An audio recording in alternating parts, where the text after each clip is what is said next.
అమ్మవారి యొక్క నాసిక గురించి నవచంపక పుష్పాభనాసాదండ విరాజిత అన్న నామం గురించి మీకు కొంత విజ్ఞాపన చేసి ఉన్నాను. ఇవాళ ఆ ముక్కుకి ఉండేటటువంటి ఆభరణాన్ని స్తుతి చేస్తున్నారు వసిన్యాది దేవతలు. అందులో అంటారు తారాకాంతి తిరస్కారినాసాభరణ భాసురా అని పిలుస్తారు.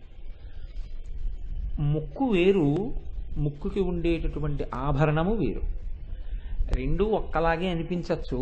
ఏంటంటే అది ముక్కుకు పెట్టుకునే ఆభరణమే కదండి, మళ్ళీ దానికి ఒక నామం అంటూ ప్రత్యేకంగా ఉండాలా అని అనిపించవచ్చు. కానీ అలా ఏదో ఒక ఆభరణాన్ని వర్ణన చేస్తే బాగుంటుంది అని చెప్పి వర్ణన చేసినది కాదు. ఆ ఆభరణానికి ఒక ప్రత్యేకమైనటువంటి ప్రశస్తి ఉంది. దాన్ని అర్థం చేసుకుంటే దానివల్ల కలిగేటటువంటి ప్రయోజనం కూడా అనన్య సామాన్యమైనటువంటి ప్రయోజనం కలుగుతుంది. ఒక 50 సంవత్సరాల క్రితం వరకునేమో, బహుశా అంతకాలం కూడా లేదేమో, ఆడవారు తప్పకుండా ముక్కుకి ఆభరణాన్ని దాల్చి ఉండేవారు. ముక్కు కుట్టించుకోవడం అనేటటువంటిది, ముక్కుకి ఆభరణం పెట్టుకోవడం అనేటటువంటిది, అందులో సాధారణంగా ముత్యాన్ని ధరించడం అనేటటువంటిది ఉంది. ప్రత్యేకించి మనకి మధురైలో ఉన్నటువంటి మీనాక్షి అమ్మవారు, కన్యాకుమారి క్షేత్రంలో ఉన్నటువంటి కన్యాకుమారి అమ్మవారు, వీళ్ళిద్దరూ కూడా నాసాభరణముగా వజ్రమును మాత్రమే ధరిస్తారు. ప్రశస్తమైనటువంటి వజ్రమును నాసాభరణంగా ధరించి ఉంటారు. అమ్మవారు ధరించేటటువంటి నాసాభరణము అంటే ముక్కుకు పెట్టుకునేటటువంటి ఆభరణం గురించి వసిన్యాది దేవతలు మాట్లాడుతూ తారాకాంతి తిరస్కారినాసాభరణ భాసురా అన్నారు. భా అంటే కాంతి, ఎటువంటి కాంతి కలిగినటువంటి ఆ ఆభరణాన్ని తల్లి పెట్టుకుని ఉన్నది అంటే అది తారాకాంతి తిరస్కారి. తారాకాంతి అంటే తారల యొక్క కాంతిని తిరస్కరించగలిగినదై ఉన్నది. ఇప్పుడు ఎంత గొప్ప ముక్కు పుడకైనా ఓ రాత్రి వేళ మెరిసిందండి అంటే సహజంగా ఉంటుంది. ఒక దీపపు కాంతిలో మెరిసిందండి అంటే బాగుంటుంది. లేదా ప్రస్ఫుటంగా ఎంతమందిలో ఉన్నా ఆవిడ నాసాభరణము యొక్క ప్రకాశము తెలుస్తోంది అంటే అది కొంత సమంజసంగా ఉంటుంది. కానీ ఇక్కడ అంటున్నారు అమ్మవారు పెట్టుకున్నటువంటి నాసాభరణము యొక్క కాంతి తారాకాంతిని తిరస్కరించుచున్నది, అనగా తారాకాంతి ఈ కాంతి ముందు వెలవెలపోవుచున్నది అంటున్నారు. తారాకాంతి అన్నప్పుడు తారా అన్న శబ్దానికి సామాన్యంగా వెంటనే ఏం చెప్తామంటే నక్షత్రం అని అర్థం చెప్తాం. ఈ నక్షత్రం అన్న మాట ఎందుకు వచ్చింది? సంస్కృతంలో ఏదైనా ఒక మాట మాట్లాడితే ఆ మాటకి ఒక స్థిరమైనటువంటి అర్థం ఉంటుంది. ఆ అర్థం లేకుండా అలా ఉండదు. మీకు సంస్కృత భాషకి తెలుగు భాషకి వీటికి ఉన్నటువంటి గొప్పతనం ఏమిటంటే ఆ గుణింతాలను ఉంటాయి. మనం చిన్నప్పుడు నేర్చుకుంటాం కాకి దీర్ఘం ఇస్తే కా గుడిస్తే కి, గుళ్ళో దీర్ఘం ఇస్తే కి అని. ఇది ఎంత ప్రయోజనకరంగా ఉంటుంది అంటే మీరు ఒక శబ్దాన్ని పలకాలి అంటే ఆ శబ్దానికి అనుగుణంగా గుణింతములతో కూడినటువంటి అక్షరముల యొక్క పొందిక ఏర్పడుతుంది. ఇది మీకు ఇతర చోట్ల కనపడదు. B U S bus, B U S H bush. B U S bus అనొచ్చా అండి అంటే అనకూడదు. బియుఎస్ బస్ అనాలి, బియుఎస్హెచ్ బుష్ అనాలి. ఇక్కడ బుష్ అయితే యు, అక్కడ ఆ ఎలా పలికింది అని మీరు అడిగారు అనుకోండి, దానికి గుణితాలు ఉండవు. అందుకే అది ఆ భాషకి సమగ్రత ఉండదు. శబ్దమును ఉచ్చరించుట యందు సమగ్రతతో కూడినటువంటి స్థితిని పొంది ఉండదు. ధర్మము అన్న మాటకి ఇంగ్లీష్లో మీరు ఖచ్చితమైనటువంటి అనువాదాన్ని చూపించలేరు. అదే సంస్కృతం అయితే ధర్మం అన్న మాటని ధ్రియైవ జనదితి ధర్మం, జనుల చేత పట్టుకుని అనుష్ఠింపబడునది అని వెంటనే అమరకోశం వ్యాఖ్యానం చేస్తుంది. కాబట్టి ఆ మాటలకి ఒక పొందిక ఉంటుంది, ఆ మాటలకి ఒక అందం ఉంటుంది. తారా అనగా ఏమి అంటే సులభంగా చెప్పాలి అంటే నక్షత్రం అన్నారనుకోండి. ఎందుకని? తారలు ఎన్నో ఉన్నాయి, అందులో చందమా ఉన్నాడు అంటుంటారు ఆ తారలకు పతిగా. తారాకాంతి తిరస్కారి అన్నప్పుడు సాధారణమైన అర్థం చెప్పవలసి వస్తే వెంటనే ఏం చెప్పవలసి ఉంటుంది అంటే నక్షత్రముల కాంతిని తొలగతోయగలిగినది అని చెప్పాలి. నక్షత్రములు అంటే స్వయం ప్రకాశకములా, లేకపోతే అవి వేరొక గ్రహం మీద ఆధారపడతాయా ప్రకాశానికి అంటే నక్షత్రములు స్వయం ప్రకాశకములు, తమంత తాము ప్రకాశిస్తాయి. నక్షత్రం అన్న మాటని అమరకోశం వ్యాఖ్యానం చేస్తుంది. నక్షరతీతి నక్షత్రం అంటుంది, అంటే నశింపనిది. అది కానీ దాని కాంతి కానీ నశించవు. నశించనటువంటి కాంతి కలిగినటువంటి నక్షత్రం ఏదుందో అటువంటి నక్షత్రము యొక్క కాంతిని అమ్మవారి ముక్కు పుడకకున్నటువంటి ఒక ముత్యమనండి, మాణిక్యమనండి, అది తొలగతోయుచున్నది. అంత కాంతి అమ్మవారి ముక్కు పుడకకుంది. అంటే ఇప్పుడు నక్షత్రముల యొక్క సహజమైన కాంతి కూడా అమ్మవారి యొక్క ముక్కు పుడక కాంతి ముందు సరిపోదు. కాదు, ఇంతవరకు బాగానే ఉందండి మీరు చెప్పింది, ఏమో కొంత అలా ఊహ చేయొచ్చేమో. ఇలా ఊహ చేయడంలో వెంటనే మీకు ఒక అనుమానం రావాలి. నక్షత్రముల యొక్క కాంతి పగటిపూట మనకి కనపడదు కదా. చీకటి పడిపోయిన తర్వాత భూమి కన్నా సూర్యుడి కన్నా కొన్ని వేల రెట్లు పెద్దదైనటువంటి స్వయం ప్రకాశకమైనటువంటి నక్షత్రము ఎక్కడో మిణుకు మిణుకు మిణుకు మిణుకుమంటూ కనపడుతుంటుంది. అంత పెద్ద నక్షత్రం. అటువంటప్పుడు ఎందుకు అలా కనపడుతోంది అంటే దాని కాంతి భూమిని చేరడానికి కొన్ని సంవత్సరాలు పడుతుంది, కాంతి సంవత్సరాలని. అటువంటిది అమ్మవారి ముక్కు పుడకకుండేటటువంటి ఆ మణుల కాంతి వాటన్నిటి యొక్క కాంతులను తొలగతోయగలదు. అంటే ఎంత కాంతితో కూడినటువంటి ఆభరణాన్ని అమ్మవారు పెట్టుకుని ఉంటుంది మీరు ఊహ చేయండి. ఇప్పుడు మీరు ఒకటి కొంచెం జాగ్రత్తగా పరిశీలన చేయండి.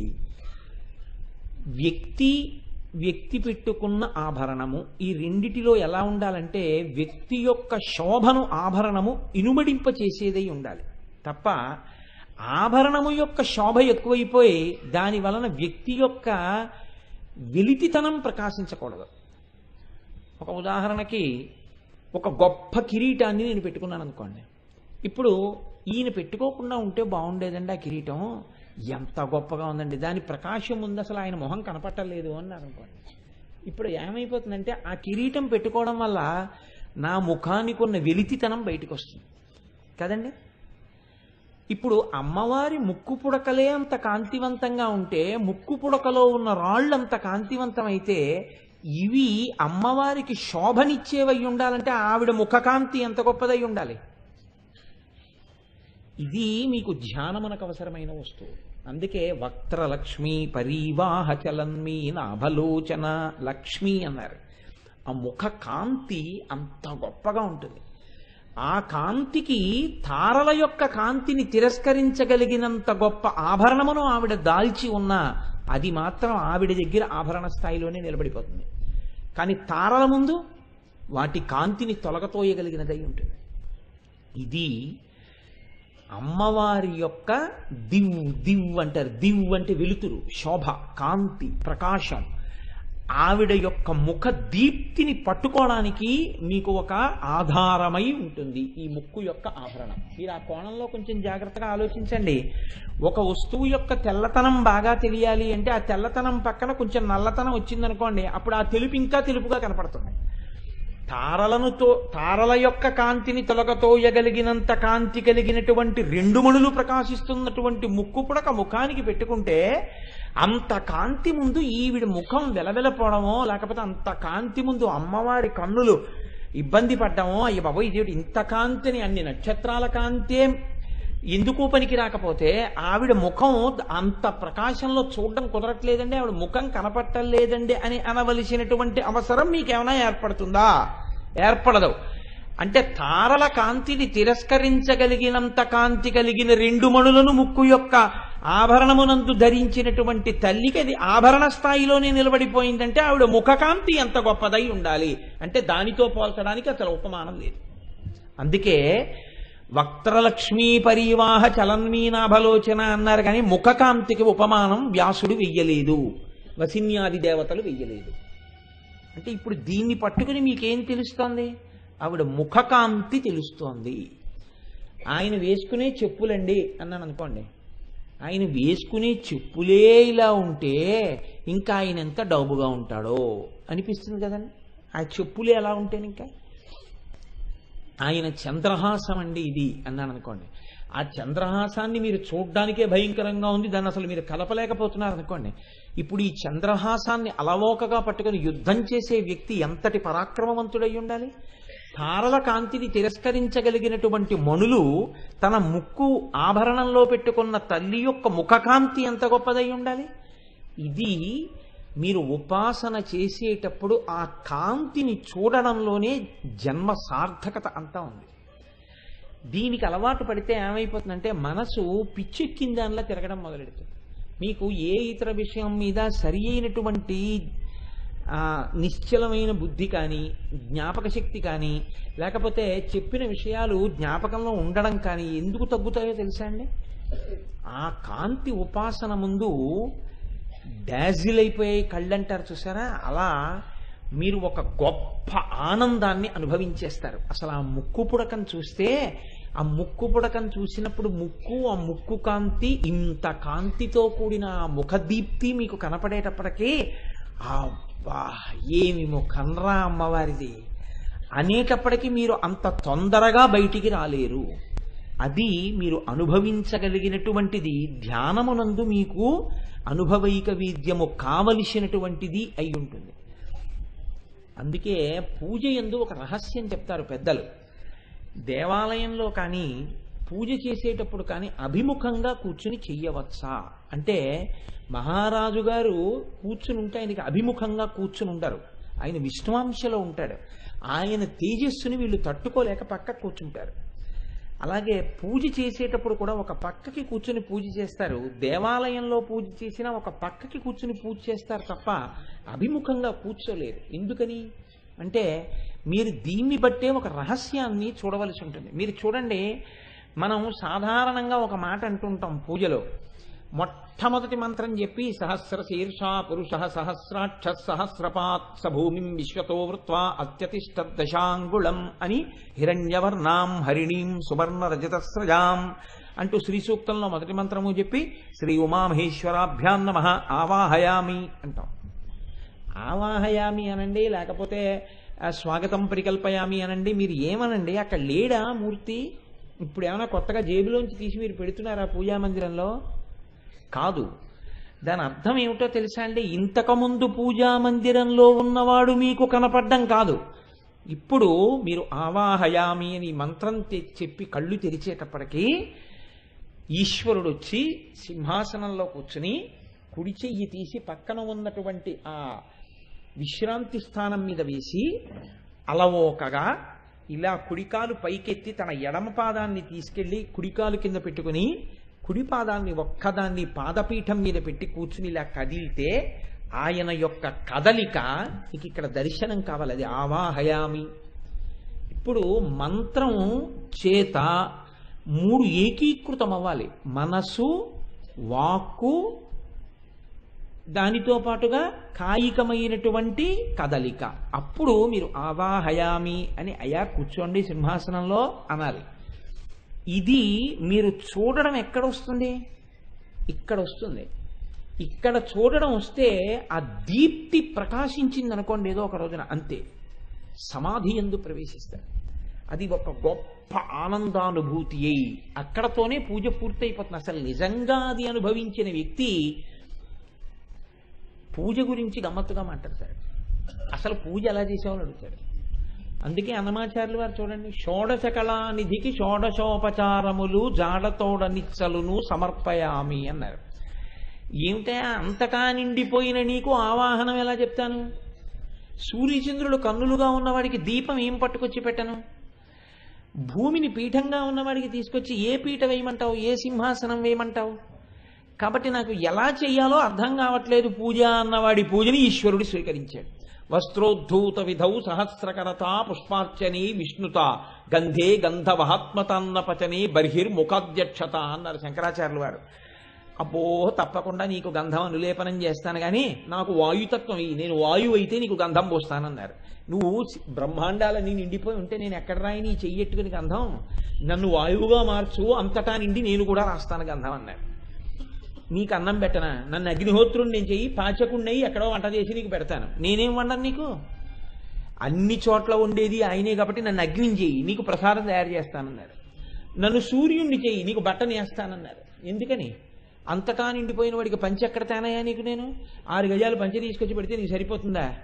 అంటే అసలు మీరు ఈశ్వర తత్వాన్ని అనుసంధానము చేయుట పూజ.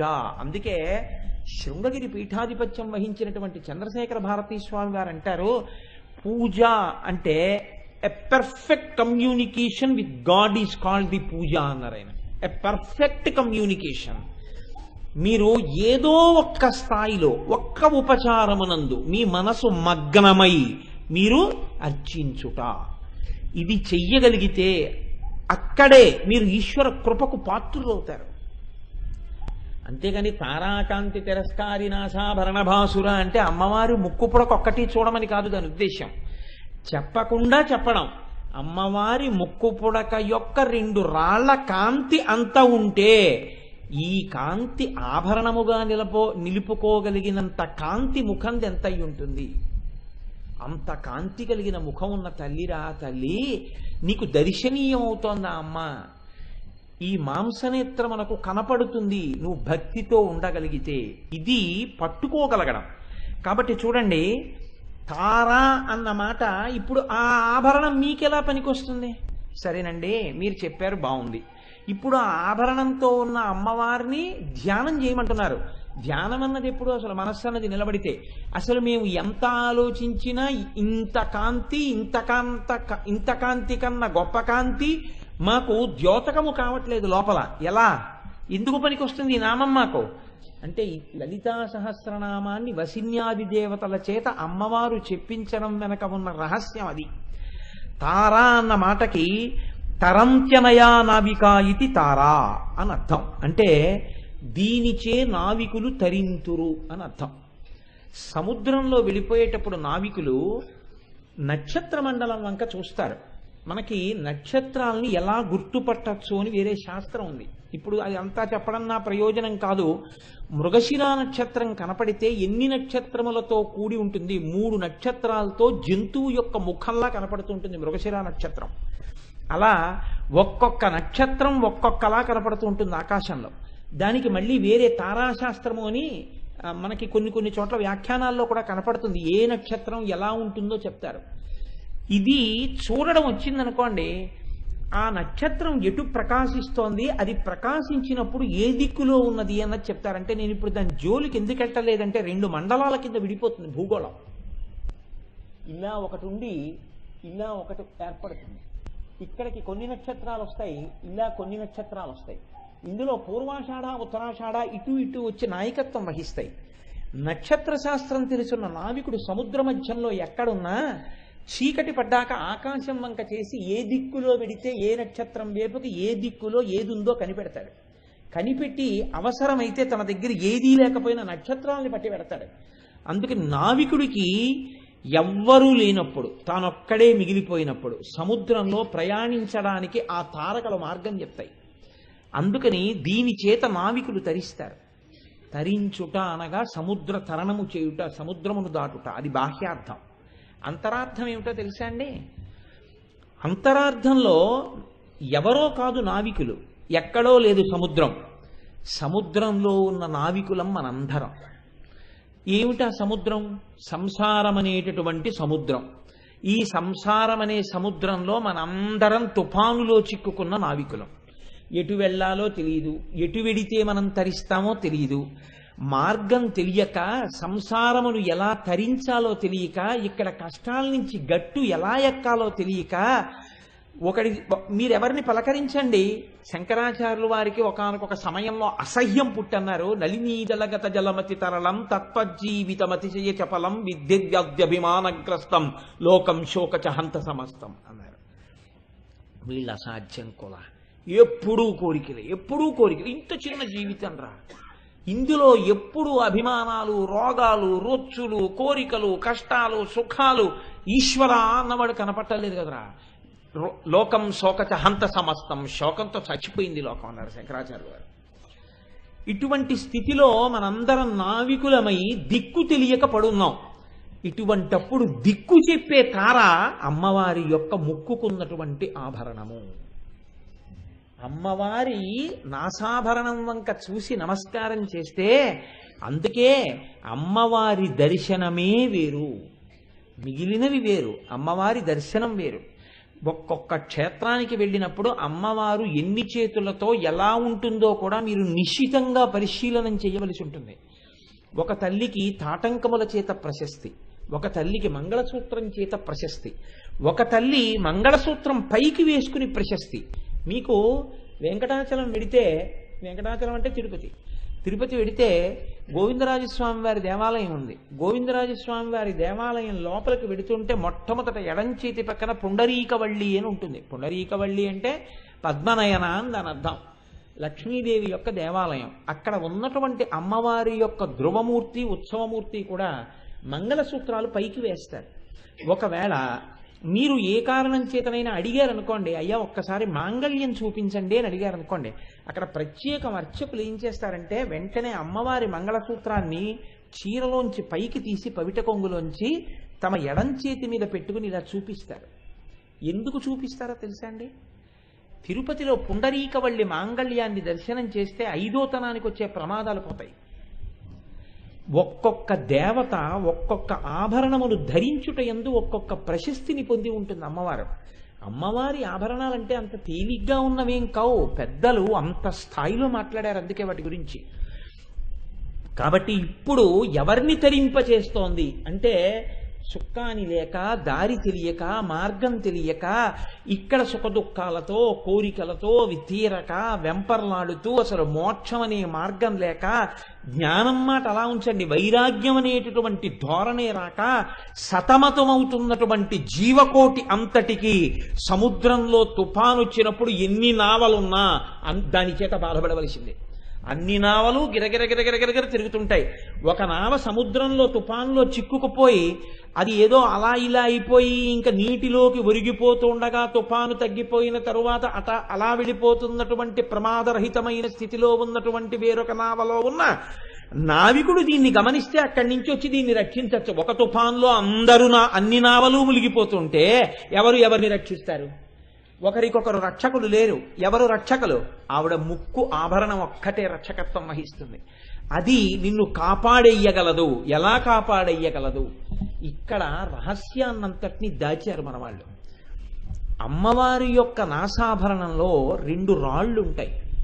ఈ 2 రాళ్ళు అంటే కాళికా పురాణము అని మనకు ఒక పురాణం ఉంది. ఆభరణం అనేటటువంటిది ఎలా చేయించుకోవాలి, దానికి ఎటువంటి రాళ్ళు ఉంటాయి అన్న మాటల గురించి చెప్తుంది మనకి. తెల్లటి రాయి, అది వజ్రము కానివ్వండి లేదా ముత్యము కానివ్వండి, సాధారణంగా ముక్కుకి ముత్యమే పెట్టుకుంటారు. కాబట్టి ముత్యం ఒకవైపు, మాణిక్యం ఒకవైపు, 2 వైపులా ఉన్నటువంటి ముక్కు ఆభరణాన్ని అమ్మవారు ముక్కుకి ధరిస్తుంది. ఒకవైపు ముత్యం ఉంది, ఒకవైపు మాణిక్యం ఉంది. ఇప్పుడు ఒకవైపు తెల్లటి కాంతి, ఒకవైపు ఎర్రటి కాంతి. తన చెక్కుల కుంకుమ పత్రభంగ సంజనిత నవీన కాంతి వెదజల్లగ గద్గద కిన్న కంఠి అయ్యి అంటారు నంది తిమ్మనగారు పారిజాతాపహరణంలో. అలా ఇప్పుడు అమ్మవారు ఎరుపు, ఇటువైపు తెలుపు, ఇటువైపు ఎరుపు, ఈ రెండిటి కాంతి కొడుతుంటుంది. ఇది పైనున్న తారకల కాంతితో పోటీ పడి కొడుతుంటుంది. ఇప్పుడు దీని మీద అమ్మవారి కిరీటంలో వచ్చిన ఇంద్రధనస్సు. అసలు అమ్మవారే కాంతుల సమాహారం. ఇన్ని కాంతులో ఆవిడిగా ఉంటుంది. అందుకే ఆవిడెవరు అంటే కాంతి అంతే. ఇన్ని కాంతులో ఆవిడ ఎందే కనపడుతుంటాయి. కాంతులీనిన తల్లి ఆ తల్లి. ఇప్పుడు మీరు ఒక్కసారి ధ్యానంలో ఆవిడ కాంతులు దర్శనం చేయండి. చెవులకు పెట్టుకున్న ఆభరణముల కాంతులు, పుష్యరాగములు పెట్టుకుంటారు చెవులకి, వాటి కాంతులు, ఎర్రటి పగడంలా ఉన్నటువంటి పెదవి కాంతి, చిన్న నవ్వులో దంతముల కాంతి, ముఖ కాంతి, కేశముల కాంతి, కనుబొమల కాంతి, కన్నుల కాంతి, అమ్మవారి యొక్క కిరీటపు మణుల కాంతి, దాని మీద ఉన్న చంద్రరేఖ కాంతి, ద్వాదశాదిత్యులు చంద్రరేఖ కలిసినప్పుడు వచ్చినటువంటి ఇంద్రధనస్సుల కాంతి, ముఖ కాంతి, నాసాభరణపు కాంతి, ముక్కు కాంతి, ఇన్ని కాంతులు, అన్ని కాంతులే ఆవిడ శరీరం.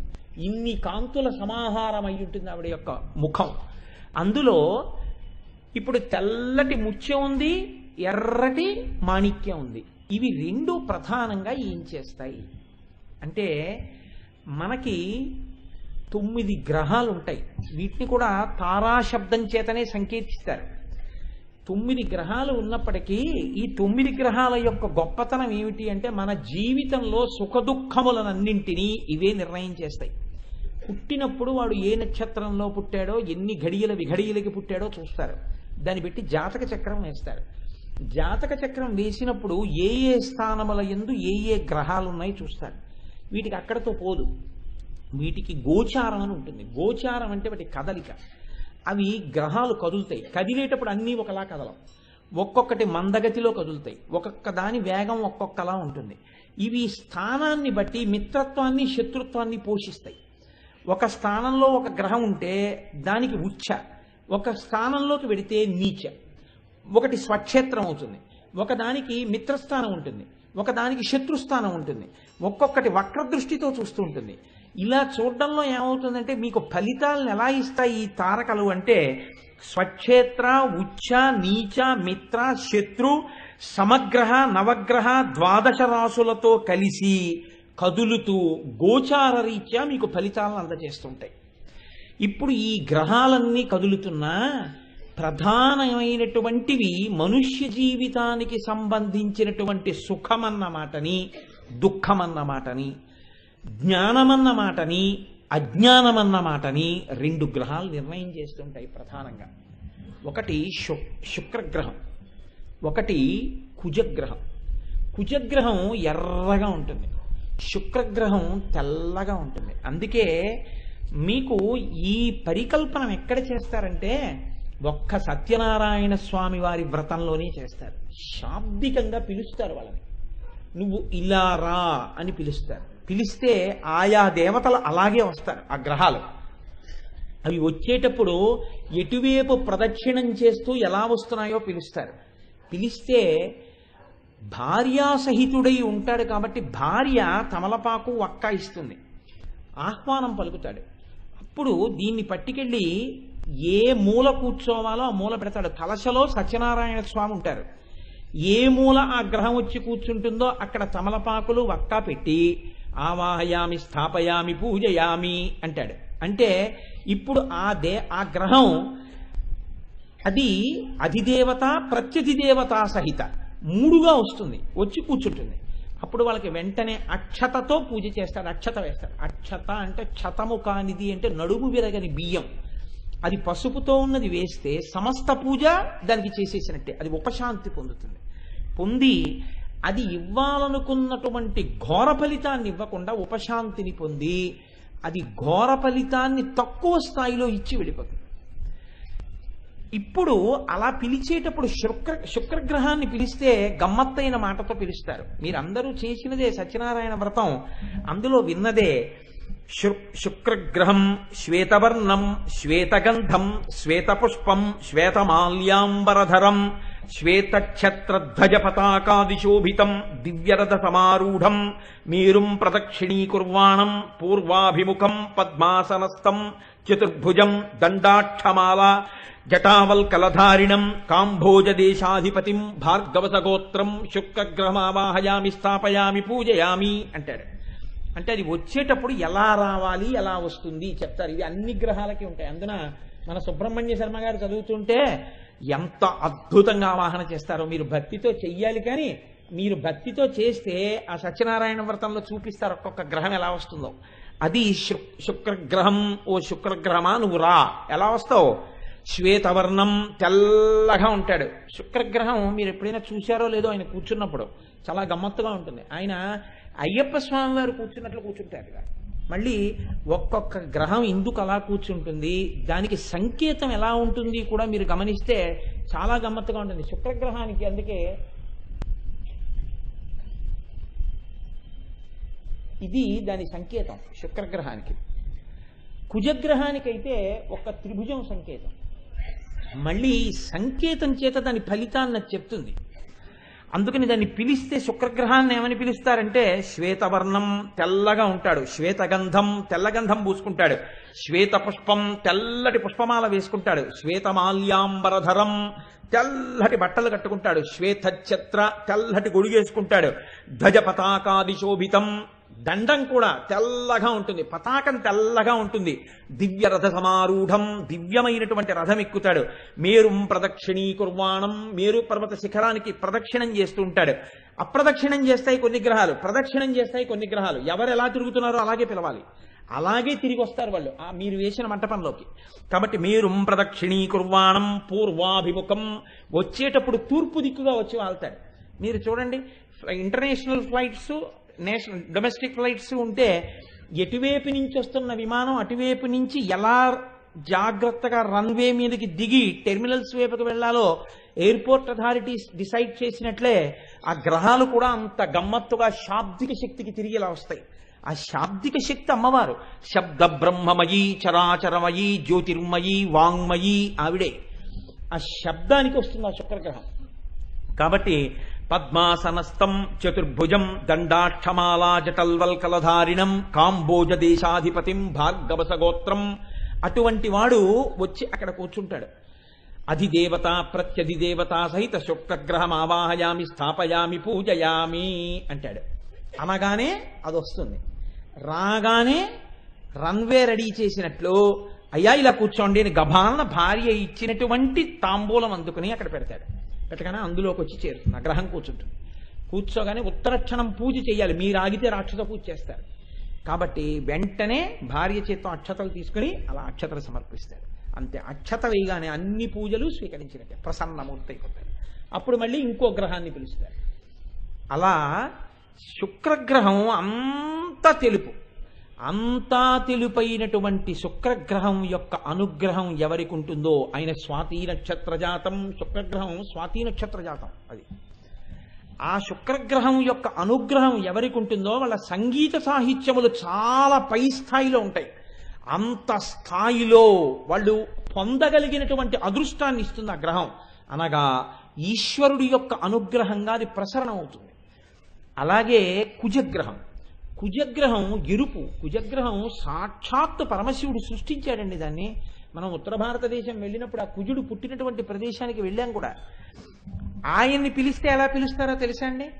ఈయన వచ్చి ఇలా కూర్చుంటే ఎంత తెల్లగా ఉంటాడో, ఆయన వచ్చి కూర్చుంటే అంత ఎర్రగా ఉంటాడు. వీళ్ళిద్దరూ పక్క పక్కన కూర్చుంటే చూడాలి గమ్మత్తు. ఆయన ఉంటాడు అంగారక గ్రహం రక్తవర్ణం రక్తగంధం రక్తపుష్పం రక్తమాల్యాంబరధరం రక్తఛత్రధ్వజ పతాకాదిశోభితం దివ్యరథ సమారూఢం మేరుం ప్రదక్షిణీకుర్వాణం మేషవాహనం దక్షిణాభిముఖం చతుర్భుజం గదాశూలశక్తిధరం అవంతీ దేశాధీశం భారద్వాజసగోత్రం అధిదేవత ప్రత్యధిదేవత సహిత కుజగ్రహం ఆవాహయామి స్థాపయామి పూజయామి అంటాం. అంటే ఇప్పుడు ఆయన వస్తారు. ఆయన వచ్చేటప్పుడు ఎలా వస్తున్నారు? రక్తవర్ణం ఎర్రగా ఉంటాడు, రక్తగంధం ఎర్రటి గంధం రాసుకుంటాడు, రక్త పుష్పం ఎర్రటి పుష్పముల మాల వేసుకుంటాడు, రక్తమాల్యాంబరధరం బట్టలు కూడా ఎర్రటివి కట్టుకుంటాడు, రక్తఛత్రధ్వజ పతాకాదిశోభితం ఎర్రటి రంగులో ఉన్నటువంటి కర్ర, దానికి ఎర్రటి పతాకం పెట్టుకుంటాడు. దివ్యరథ సమారూఢం దివ్యమైనటువంటి రథం ఎక్కి మేరుం ప్రదక్షిణీకుర్వాణం మేరు పర్వత శిఖరానికి ప్రదక్షిణం చేస్తూ వస్తాడు. వచ్చి దక్షిణాభిముఖం, దక్షిణ దిక్కు నుంచి వస్తుంది ఆ విమానం, ఆయన అట్టించి దిగుతాడు. దక్షిణాభిముఖం మహానుభావుడు చతుర్భుజం 4 భుజములు కలిగి ఉంటాడు. ఆయన వచ్చి అధిదేవత ప్రత్యధిదేవత సహిత వచ్చి కూర్చుంటాడు. అలా శరీరంలో కూడా 33 దేవతలు ఇంటూ 3తో ఉంటారు. 99 మంది దేవతలు శరీరంలో ఉంటారు. వీళ్ళకి శక్తి ఎక్కడి నుంచి వస్తుందంటే అమ్మవారే ఇస్తుంది. తిన్న అన్నాన్ని జీర్ణం అయితే మిగిలిన అవయవాల్లో ఉన్న దేవతలందరూ శక్తిని పొందుతారు. ఇక్కడ అగ్నిలో పడేంత వరకు హవిస్సు, కాళ్ళు పీకేస్తుంటాయి, చేతులు పీకేస్తుంటాయి, తలకాయ నిప్పొచ్చేస్తూ ఉంటుంది, ఒళ్ళు వాలిపోతూ ఉంటుంది. ఇంత అన్నం ఇందులోకి తింటాడు అంతే, అన్ని అవయవాలకి బలం వచ్చేస్తుంది. ఆ తల్లి అన్ని అవయవాల్ని శోషింపచేస్తుంది, అన్ని అవయవాల్ని శక్తినిచ్చేస్తుంది. ఇప్పుడు జీవితంలో సంగీత సాహిత్యముల యందు అభినవేశం దగ్గర నుంచి పతాక స్థాయిలో ఉపాసన వరకు, హీనపక్షంగా అన్నదమ్ములతో దెబ్బలాటల దగ్గర నుంచి భూమి గొడవల దగ్గర నుంచి యుద్ధ భయం వరకు, శత్రుభయం వరకు శుక్రగ్రహ కుజగ్రహముల చేత నిర్ణయింపబడి ఉంటాయి. అనగా సుఖ దుఃఖ ఈ రెండు గ్రహాలు ప్రధాన పాత్ర పోషించి ఉంటాయి. అబ్బాయి నీకు ఈ రెండు సుఖదుఖములను ఇస్తున్నాయి కనుక ఈ గ్రహములు తమంత తాము నిన్ను ఏమీ చెయ్యకుండా నేను కాపాడగలను. ఎప్పుడు కాపాడగలను? నువ్వు ఒక్కసారి నా యొక్క ముక్కు పుడక వంక చూడు, దీని తెల్లకాంతి ముందు శుక్రుడు వెలవెలపోవలసింది. నేనే ఇలా కనుబొమ కూడా ఎత్తక్కర్లేదు. ఈ ముక్కు పుడకకి నమస్కారం చేస్తే ఏ తెల్లరాతి కాంతికి వెలవెలపోతున్నాడో శుక్రుడు, ఆ శుక్రుడు అమ్మవారి యొక్క ముక్కు నత్తుకుకి నమస్కారం చేస్తున్నాడన్న భయం చేత లొంగి నీ పట్ల ప్రసన్నుడైపోతాడంతే. అలాగే అంగారక గ్రహం కుజుడు అమ్మవారి ముక్కు పుడకకి నమస్కరిస్తే రెండు రాళ్లకి నమస్కారం అయిపోతుంది. ఇప్పుడు ఈ ఎరుపుతనం చేత, ఈ నమస్కారము చేత ప్రీతి పొందినవాడై కుజుడు నీ పట్ల అనుగ్రహాన్ని పొందుతాడు. ఇలా పొంది నీకు సుఖదుఖములనేటటువంటి రెండిటి నుంచి పైకెత్తి ఇక్కడే భక్తి జ్ఞాన వైరాగ్యములనిచ్చి నువ్వు అమ్మవారి యొక్క అనుగ్రహంతో ఈశ్వరుణ్ణి చేరుకోగలిగినటువంటి పథాన్ని వాళ్ళు నీకు ఏర్పాటు చేస్తారు. దీనికి నీకు ఆ ముఖమండలమునందు ముక్కునందు ప్రకాశిస్తున్నటువంటి నాసాభరణం ఉపాసన యోగ్యమై ఉన్నది. కాబట్టి తారాకాంతి తిరస్కారి నాసాభరణ భాసురా కాదుట. ఇందులో ఒక పెద్ద రహస్యం ఇంకొకటి ఉంది. ఏమండి, సరే శుక్రగ్రహం అలా చేస్తోంది అంటున్నారు, బాగుంది. కుజగ్రహం ఇలా చేస్తోంది అంటున్నారు, బాగుంది. మరి ఆయుర్దాయాన్ని నిర్ణయించగలిగినటువంటి గ్రహాలు కొన్ని ఉన్నాయి. ఎందుకంటే శనీశ్వర గ్రహం ఆయుర్దాయాన్ని నిర్ణయం చెయ్యగలదది. అందుకే కదండి కార్తీక మాసంలో నువ్వుల నూనెతో దీపాలెట్టండి, నువ్వుల నూనెతో దీపాలెట్టండి అని ఎందుకంటారో తెలుసా అండి? ఇవాళైతే అది ఛాందసం అంటున్నారు, కానీ ఎందుకు భారతదేశంలో ఇలాంటి ఆచారాలు ఉన్నాయి అని విదేశాలలో శాస్త్రవేత్తలు పరిశోధనలు చేశారు. పరిశోధనలు చేస్తే వాళ్ళు ఒక విషయాన్ని కనిపెట్టారు. కార్తీక మాసం వచ్చేటప్పటికి లోకం అంతా చల్లబడిపోతుంది. ఎప్పుడైతే వాతావరణం అంతా చల్లబడిపోయిందో మీ శరీరంలో ఉండేటటువంటి రక్తనాళములు కూడా సంకోచిస్తాయి, సన్నగా అయిపోతాయి. సన్నగా అయిపోగానే ఏమవుతుందంటే మీరు తీసుకున్న ఆహారంలో ఉన్నటువంటి కొవ్వు కొలెస్ట్రాల్ అది గసగసాలు అంటారు చూసారా, అలా గసగసాలు ఎలా వెడుతుంటాయో అలా వెడుతుంటాయి. అవి అలా ప్రవహించి వెడుతుంటాయి. అవి కొట్టుకుపోతూ వెడుతుంటాయి రక్తంలో. వెడుతున్నప్పుడు ప్రమాదవశాత్తు ఆయుర్దాయాన్ని నిర్ణయం చెయ్యగలిగినటువంటి గుండెకి రక్తాన్ని సరఫరా చేసేటటువంటి నాళముల వంటివి కొద్దిగా మూసుకుని ఉండగా, బాగా సంకోచించి ఉండగా, రాత్రి చల్లటి వాతావరణంలో ఓ రెండు గసగసాల కొలెస్ట్రాల్ పార్టికల్స్ అక్కడికి వెళ్ళాయి అనుకోండి, అప్పుడు మీరు కోపడ్డారనుకోండి, మంచి కోపంతో ఊగిపోయారనుకోండి, అవి ఇంకా కిందకి నొక్కుంటాయి. ఆ నాడులు, ఆ నరం ఇంకా నొక్కుంటే రక్తనాళం ఇప్పుడు ఈ ఉన్నటువంటి ఈ గసగసాల లాంటి కొలెస్ట్రాల్ వెళ్ళడానికి చోటు లేక అడ్డుపడుతుంది, ఇరుకైపోయింది ద్వారం. ఈలోగా వెనకనున్నటువంటి కొలెస్ట్రాల్ కొంత వచ్చి దీంతో పాటు కలిసిపోతుంది. కలిసిపోతే ఏమైపోతుందంటే రక్తం అందక మ్యాసివ్ స్ట్రోక్ వచ్చిందంటారు. క్రోధకృత్కర్త విశ్వబాహుర్మహీధర, నీ తన కోపమే తన శత్రువు. ఏమవుతుంది? ఎటువైపు బ్రెయిన్లో పడింది అనుకోండి పెరాలిటిక్ స్ట్రోక్, హార్ట్ దగ్గర పడింది అనుకోండి హార్ట్ స్ట్రోక్. ఎప్పుడు ఎక్కువ వస్తాయి అంటే వాతావరణం చల్లగా ఉన్నప్పుడే ఈ స్ట్రోక్స్కి అవకాశం ఎక్కువ అన్నారు. అంటే ఈ సభలో డాక్టర్లు కూడా ఉండగా నేను ఇలాంటి కోణాలు స్పృశించడం కొంచెం సాహసం అనుకోండి, అయినా నా అల్పబుద్ధిని వారు క్షమించగలరు అని ఒక నమ్మకం. కాబట్టి ఇప్పుడు నువ్వుల నూనె దీపం ఎందుకు పెడతారో తెలుసా అండి? నువ్వులు శనీశ్వర గ్రహానికి ప్రీతిపాత్రం. నువ్వుల నూనె దీపం పెడితే నువ్వుల నూనె దీపం వెలిగించినప్పుడు వచ్చేటటువంటి పొగకి హృదయ గ్రంథి దగ్గర ఉన్నటువంటి కొలెస్ట్రాల్ని కరిగించి లోపలికి వెడుతున్నప్పుడు ఎక్కువగా ఆక్సిజన్ అందేటట్టుగా ఆ రక్తనాళములను తెరవగలిగినటువంటి శక్తి దానికి ఉంది. ఆ నువ్వుల నూనె యొక్క శక్తి చేత వెలుగుతున్న దీపపు పొగకి. అందుకని నూనె దీపాలెట్టండి అని కార్తీక మాసంలో దీపాలెట్టిస్తారు, దీపదానాలు చేయిస్తారు. మన వాళ్ళు పిల్లలకి పెద్దవాళ్ళు చెప్పినట్టు చెప్పేశారు అంతే. ఎందుకలా అని అడగలేదు, పెద్దవాళ్ళు అంటే గౌరవం అందుకని. కానీ విషయానికి వివరణం కావాలి అంటే ఇవాళ సైన్స్ ఏం చెప్తోందో దాన్నే ఆ రోజున ఋషులు ఆలోచించి విరుగుడు చెప్పారు. అందుకే నేను తరచూ ఏమంటానంటే అసలు సైన్స్కి వేదానికి ఎక్కడా వైరుధ్యం లేదు అంటుంటాను. అవి రెండూ ఒక్క విషయాన్ని చెప్తాయి ఎప్పుడూ. కనుక ఇప్పుడు మీరు కొంచెం జాగ్రత్తగా ఆలోచన చేస్తే ఆయుర్దాయాన్ని నిర్ణయించగలిగినటువంటి గ్రహం ఒకటి ఉంది కదా, శనీశ్వర గ్రహం లాంటిది. ఇటువంటి గ్రహం యొక్క అనుగ్రహం లేకపోతే శుక్రగ్రహమును కుజగ్రహం ఏం చేస్తాయి? సుఖము దుఃఖము ఎప్పుడు అసలు ఇది ఉంటే ఇదే ఊడిపోతే ఇంకా శుక్రుడు చేసేది ఎందుకు, కుజుడు చేసేది ఉంది. అందుకని మరి వాటి విషయంలో అమ్మవారి అనుగ్రహం ఏమి అని అడిగారు. అడిగితే దీన్ని ఎక్కడ విప్పారో తెలుసా అండి? అందుకే నేను అంటుంటాను, అమ్మవారి యొక్క విషయాన్ని అమ్మవారే ఎదురుగుండా నిలబడి చెప్పించింది. ఎవరికి అవి ప్రచోదనమైనవి కావు. అమ్మవారి ఎదురుగుండా నిలబడి తానే అనుగ్రహించి ఈ విషయాలు అవతల వారికి అర్థమయ్యేలా చేసి వారిలోంచి బయటికి వచ్చేట్టు చేసి లోకాలను అనుగ్రహించింది. అప్పుడు మీరు గమనించండి, ఎవరు చెప్తున్నది? అమ్మవారే చెప్తుంది. అందుకే మూకశంకరులతో చెప్పించింది ఆవిడే. ఆయన అన్నారు, దధానో భాస్వత్తామృత నిలయో లోహితవపు వినమ్రాణాం సౌమ్యో గురురపి కవిత్వంచ కలయన్ గతౌ మందో గంగాధర మహిషి కామాక్షి భజతాం తమక్కేతుర్మాతస్తవ చరణ పద్మో విజయతే.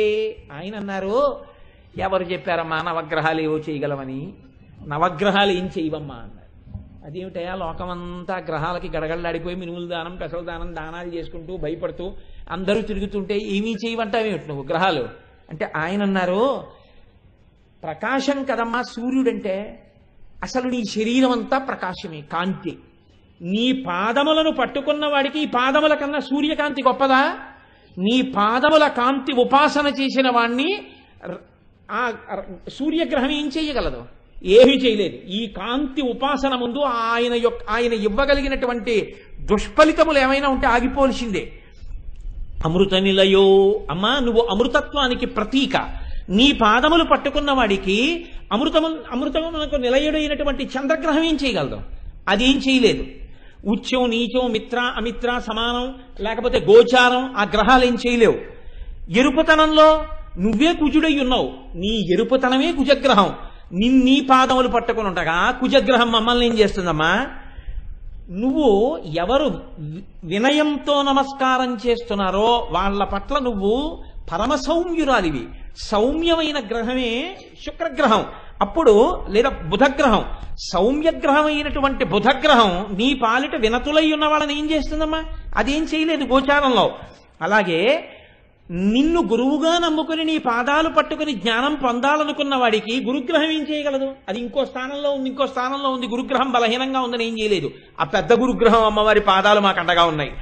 కవిత్వం ఇవ్వడంలో శుక్రగ్రహం నువ్వై ఉన్నావు. నీ యొక్క కాంతిని ఉపాసన చేసిన వాడికి శుక్రగ్రహం ఏం చేస్తుంది? అంతకన్నా గొప్ప సాహిత్యం సంగీతం వస్తాయి. అమ్మా మందగతిలో మెల్లగా నడవడంలో శనిగ్రహం కన్నా మెల్లగా నడవగలిగినటువంటిది, అందంగా నడవగలిగినటువంటి నడకలు నీకున్నాయి. కాబట్టి మందగతి నీకుంది. మందగ్రహమైనటువంటి శనిగ్రహం మమ్మల్ని ఏం చేస్తుందమ్మా? నీ పాదాలు పట్టుకుని ఉండగా తమస్సుల పాలిట, చీకటి పాలిట, అజ్ఞానం పాలిట, అవిద్య పాలిట, అయోమయం పాలిట నీవు అగ్ని కాంతి, రాహువు కేతువు నువ్వై ఉన్నావు. నీ పాదములు మేం పట్టుకుని ఉండగా మమ్మల్ని రాహువు కేతువు ఏం చేస్తారమ్మా? మమ్మల్ని ఏం చేయలేరు. కాబట్టి తల్లి 9 గ్రహములు నువ్వై ఉండగా 9 గ్రహముల యొక్క కాంతిని అటువంటి లక్షణాలని తిరస్కరించగలిగినటువంటి లక్షణములు నీలో ఉండగా నీ పాదములను పట్టుకున్న వాణ్ణి ఆ నవగ్రహాలు ఏం చేస్తాయమ్మా అన్నారు. దీన్నే మీరు శైవ సిద్ధాంతంలోకి తీసుకొస్తే ఆ నవగ్రహాలు కాళహస్తీశ్వరుడికి కవచమై ఉన్నాయి. కాళహస్తీశ్వరుడి పాదాలు పట్టుకున్న వాడిని గ్రహాలు ఏం చేస్తాయండి?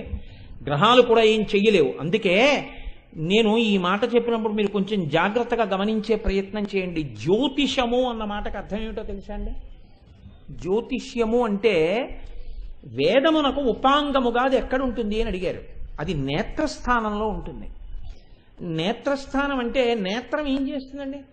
దూరంగా ఉన్నది చూస్తుంది, చూసి చెప్తుంది అదిగోనయ్యో అక్కడ దూరంగా అదిగో ఆ ట్యూబ్లైట్ వెలుగుతోందని చెప్తుంది. కన్నొక్కటే చూడగలదు దూరం. జ్యోతిష్యం ఉపాంగమై నేత్రస్థానంలో ఉంటుంది వేదానికి. కాబట్టి జ్యోతిష్యం ఏం చేస్తుందంటే దూరంగా రాబోయేటటువంటి విషయాల్ని గ్రహముల యొక్క గోచార రీత్యా లెక్కలు కట్టి చెప్తుంది. ఇలా జరగబోతోంది, ఇలా జరగబోతోంది అని చెప్తుంది. ఇలా జరగబోతోంది అని చెప్పగలిగినటువంటి ప్రజ్ఞ దేన్ని ఆధారం చేసుకుని నువ్వు చెప్తున్నావు? గోచారాన్ని బట్టి చెప్తావు.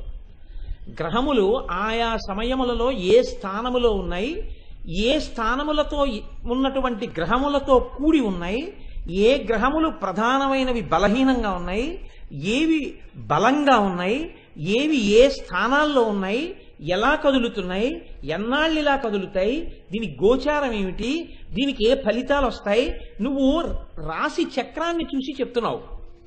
కానీ ఇలా రాశి చక్రం చూసి చెప్పినటువంటి జ్యోతిష ఫలితం అందరి ఎడల నిజము కాదు అని చెప్పారు. ఎందుకో తెలుసా అండి? విశేషమైనటువంటి భగవదుపాసన ఉన్నవాడి ముందు జ్యోతిషమేమీ చెయ్యలేదు. నేను మీకు పరమ యథార్థం మనవి చేస్తున్నాను. నేను ఇంత మాత్రం చేత జ్యోతిషాన్ని చిన్నతనం చేశానని మీరు అనుకోకండి. 10 కోట్ల మందిలో ఒక్కడుంటాడు ఆ స్థాయి ఉపాసకుడు, అతనికి మాత్రమే ఈ మినహాయింపు, అందరికీ ఉంటుందని మీరు అనుకోకండి. నేను ఈ మాట అన్నాను కాబట్టి మీకు నేను ఒక ప్రయత్నం చేస్తాను దీన్ని మీకు చూపించడానికి. శ్రీకృష్ణదేవరాయల వారు దక్షిణ భారతదేశంలో విజయనగర సామ్రాజ్యాన్ని పరిపాలించారు. ఆయన తిమ్మరుసు ఇద్దరూ ఉన్నారు కాబట్టి రాజుగా మంత్రిగా ఎంతమంది శత్రువులు, ఎంతటి వ్యూహాలు వాళ్ళ ముందు పటాపంచలైపోయాయి. ఇటువంటి స్థితిలో కృష్ణదేవరాయల వారికి జాతకంలో కుహుయోగం వచ్చింది. ఆ కుహుయోగం వచ్చినప్పుడు చాలా ప్రమాదకరమైనటువంటి స్థితి ఏర్పడుతుంది. ఇప్పుడు రాయల వారికి ప్రమాదం వస్తే రాజ్యం కబళింపబడుతుంది. అది పరమ శక్తివంతమైన హైందవ సామ్రాజ్యం. ఆ హైందవ సామ్రాజ్యం కబళింపబడిందా, శత్రువులు బహమనీ సుల్తాన్లు, హైందవ సంస్కృతి నశించిపోతుంది. దక్షిణ భారతదేశంలో ఈ రాజ్యాన్ని బలవత్తరంగా ఉంచాలి. ఎలా ఉంచాలి? ఒక ఆయన ఆలోచించాడు, లెక్కలు కట్టాడు జ్యోతిషాన్ని. రాయల వారు వెళ్ళిపోయే సమయం వచ్చేస్తోంది గ్రహాల రీత్యా. ఇప్పుడు రాయల వారిని కాపాడాలి. ఎలా కాపాడతానన్నాడు. ఆయనే వ్యాసతీర్థులు, ద్వైతమత ప్రవర్తకాచార్యుల వారు. ఆయన విజయనగరం వెళ్ళి రాయల వారిని పిలిచారు. ప్రమాదకరమైనటువంటి అత్యంత కీడుతో కూడినటువంటి యోగం వస్తోంది. ఆ సమయంలో నువ్వు సింహాసనం మీద ఉండవద్దు. ఎవరు సింహాసనం మీద ఉంటే వాళ్ళకి ప్రమాదం. కాబట్టి నువ్వేం చేస్తావో తెలుసా? ఎవ్వరికీ తెలియకుండా, బయటికి వెళ్లకుండా నాకు పట్టాభిషేకం చేసేయన్నారు.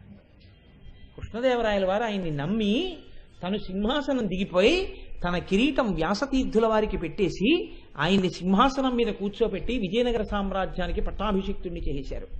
వేదమంత్రాలతో చేసేస్తారండి పట్టాభిషేకం. నే చేయలేదండి అంటే కుదరదిహ. కాబట్టి పట్టాభిషేకం చేసేశారు. కూహు యోగం వస్తుండగా ఆ సింహాసనం మీద ఉన్నవాడి మించి పెడుతోంది. ఆ చక్రవర్తికి, ఆ మహారాజుకు వచ్చింది. ఇప్పుడు ఎవరున్నారు ఆ సింహాసనం మీద? వ్యాసతీర్థులున్నారు. ఆ పేరులో ఉన్న రాయలు తనకి కలుపుకున్నారు. వ్యాసరాయల వారు అయ్యారు. అప్పటి వరకు ఆయన పేరు వ్యాసతీర్థులే. ఆయన సింహాసనం మీద ఉండగా కూహు యోగం ఏమీ చేయలేకపోయింది. విజయనగరాన్ని కానీ వ్యాసతీర్థుల్ని కానీ ఏమీ చెయ్యలేక చేతులు కట్టుకుని వెళ్ళిపోయింది.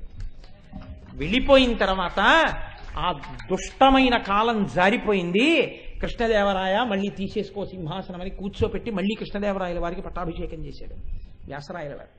ఆయనే మనకి వెంకటాచల క్షేత్రంలో స్వామి పుష్కరిణికి వెళ్ళేటప్పుడు, ఇవాల్టి రోజున మీరు ఇలా పుష్కరిణికి వరాహస్వామి గుడికి వెళ్ళేటప్పుడు ఆ మలుపులో ఉన్నటువంటి ఎడంచేతి వైపు ఉన్న ఆంజనేయ స్వామి గుడిని ప్రతిష్ఠ చేసిన వారు వ్యాసరాయల వారే.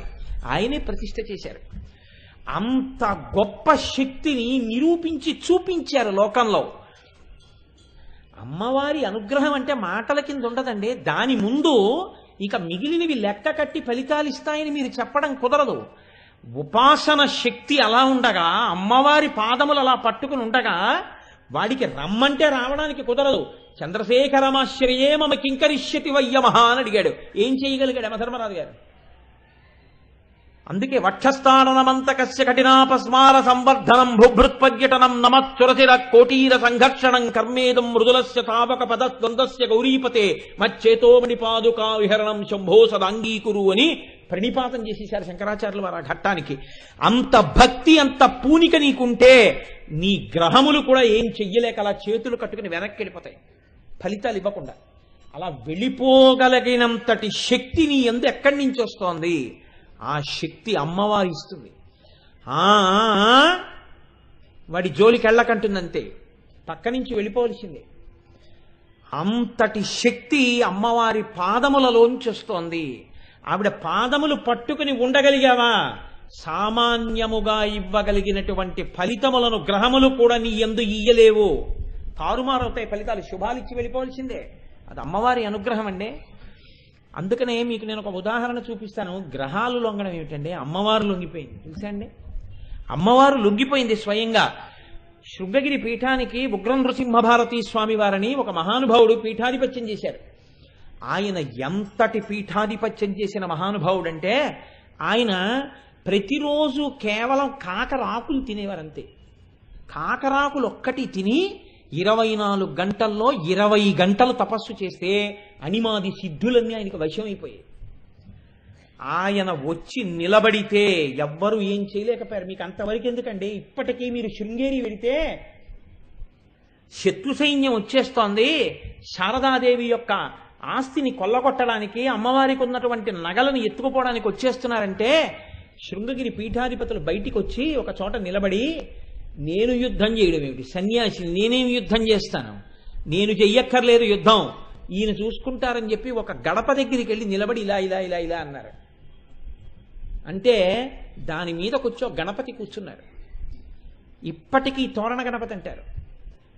మీరు శృంగేరి లోపలకు అడుగు పెట్టాలంటే పీఠంలోకి ఆయన అనుగ్రహం ఉండాలి. అక్కడ కొబ్బరికాయ కొట్టెడతారు. శృంగేరి పీఠంలోంచి బయటికి వెళ్ళాలంటే ఆయన అనుగ్రహం ఉండాలి. కొబ్బరికాయ కొట్టి బయటికి వెడతారు. ఇన్ని వేల మంది శత్రు సైన్యం శృంగేరి పీఠంలోకి వెళ్ళలేకపోయింది ఆయన ఆ పైన కూర్చుని ఉండగా.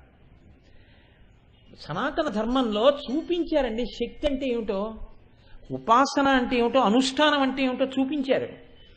వాళ్ళ శక్తి ముందు మిగిలిన శక్తులు ఎక్కడ నిలబడతాయి? ఆ ఉగ్ర నృసింహభారతీ స్వామి వారు మహాపురుషుడు, అసలు అనితర సాధ్యమైనటువంటి శక్తి సంపన్నత పొందారు ఆయన. ఆయన ఒకసారి మధురై వెళ్ళారు మీనాక్షి అమ్మవారి దర్శనానికి. ఆయన వెళ్ళి అమ్మవారిని చూసి అన్నారు, మేము లోపలికి వెళ్ళి అమ్మవారిని అర్చన చేస్తామన్నారు. అంటే అర్చకులు అన్నారు, మీరు వెళ్ళడానికి వీల్లేదు, మేమే చేస్తాం పూజ మీ తరపున కూడా, మీరు అలా నిలబడండి నమస్కారం చేస్తాం అన్నారు. అంటే ఆయన అన్నారు, ఏం మేము ఎందుకు వెళ్ళకూడదన్నారు. సరే వాళ్ళు ఏదో వాళ్ళకి తోచిన మాటలు ఏవో చెప్పారు. ఇప్పుడు ఆ ఛాందసం గురించి నేను మాట్లాడను, అందుకని మీరు వెళ్ళకూడదు మేమే పూజ చేస్తా ఉన్నారు. ఆహా మీరే చేస్తారా, మేము వెళ్ళకూడదా అమ్మవారి పూజకి అన్నారు ఆయన. అని ఏదో కొబ్బరికాయలు తిండి అన్నారు. శిష్యులో కొబ్బరికాయ తెచ్చారు, లోపలికి ఎడుతున్నారంటే పూజకి తీసుకొచ్చారు. ఆయన చేత్తో కొబ్బరికాయ పట్టుకుని మంత్రాలు చదివారు. అమ్మవారిలో ఉన్నటువంటి కళలన్నీ కొబ్బరికాయలోకి వెళ్ళిపోయాయి. ఆయన మీనాక్షి గుళ్ళో ఉందో నా చేతి కొబ్బరికాయలో ఉందో చూసుకొని పట్టుకెళ్ళిపోయారు. తన విడివికి పట్టుకెళ్ళిపోయి పీఠం మీద కూర్చోబెడితే ఆ కొబ్బరికాయ కొన్ని వేల వోల్ట్ల బల్బులు పెట్టినట్టు ప్రకాశించేసింది. ఆయన కూర్చుని కొబ్బరికాయకి పూజ చేశారు. మధుర మీనాక్షి గుళ్ళోంచి బయటికి వెళ్ళిపోయిందండి, ఆయన ఉన్న విడికి వెళ్ళిపోయింది. అర్చకులు పూజ చేద్దామని కూర్చున్నారు. అమ్మవారి విగ్రహం బొగ్గులైపోయింది. లేదు కళ, ఒక్క కళ లేదు. హడిలిపోయారు. అమ్మ బాబో ఇది ఉగ్ర నృసింహభారతి అంటే అని వెళ్ళి ఆయన కాళ్ళ మీద పడ్డారు. మహానుభావ తప్పైపోయింది, ఇన్ని లక్షల మందో మీనాక్షి దర్శనానికి వస్తారు, మీరు కొబ్బరికాయతో శృంగేరి పట్టుకెళ్ళిపోతే ఎలాగా, అందుకని మీరు దాన్ని మళ్ళీ అందులోకి పెట్టేసేయండి అన్నారు. సరే వదిలేస్తాం, బుద్ధి వచ్చింది కదా అని ఆయన మళ్ళీ వచ్చి కొబ్బరికాయని పట్టుకుని మళ్ళీ మంత్రం చదివారు. ఇందులో ఉన్నటువంటి కళలన్నీ మళ్ళీ అమ్మవారిలోకి వెళ్ళిపోయాయి. సనాతన ధర్మం అంటే అదండి. సనాతన ధర్మం అంటే మాటలు కాదు, అదేమి షో కాదు, చూపించారు. ఒకరు కాదు, ఇద్దరు కాదు, ఎంతమంది చూపించారో దాని శక్తి ఏమిటో. అమ్మవారే ఇన్ని బ్రహ్మాండములకు నాయకి, తన కనుబొమల యొక్క కదలికలతో లోకాన్ని పరిపాలించగలిగిన తల్లి తనని ఉపాసన చేసినటువంటి భక్తులకు లొంగిపోయి కొబ్బరికాయల్లోకి వెళ్ళిపోయింది. మీకు నేను ఒక ఉదాహరణ చెప్తాను.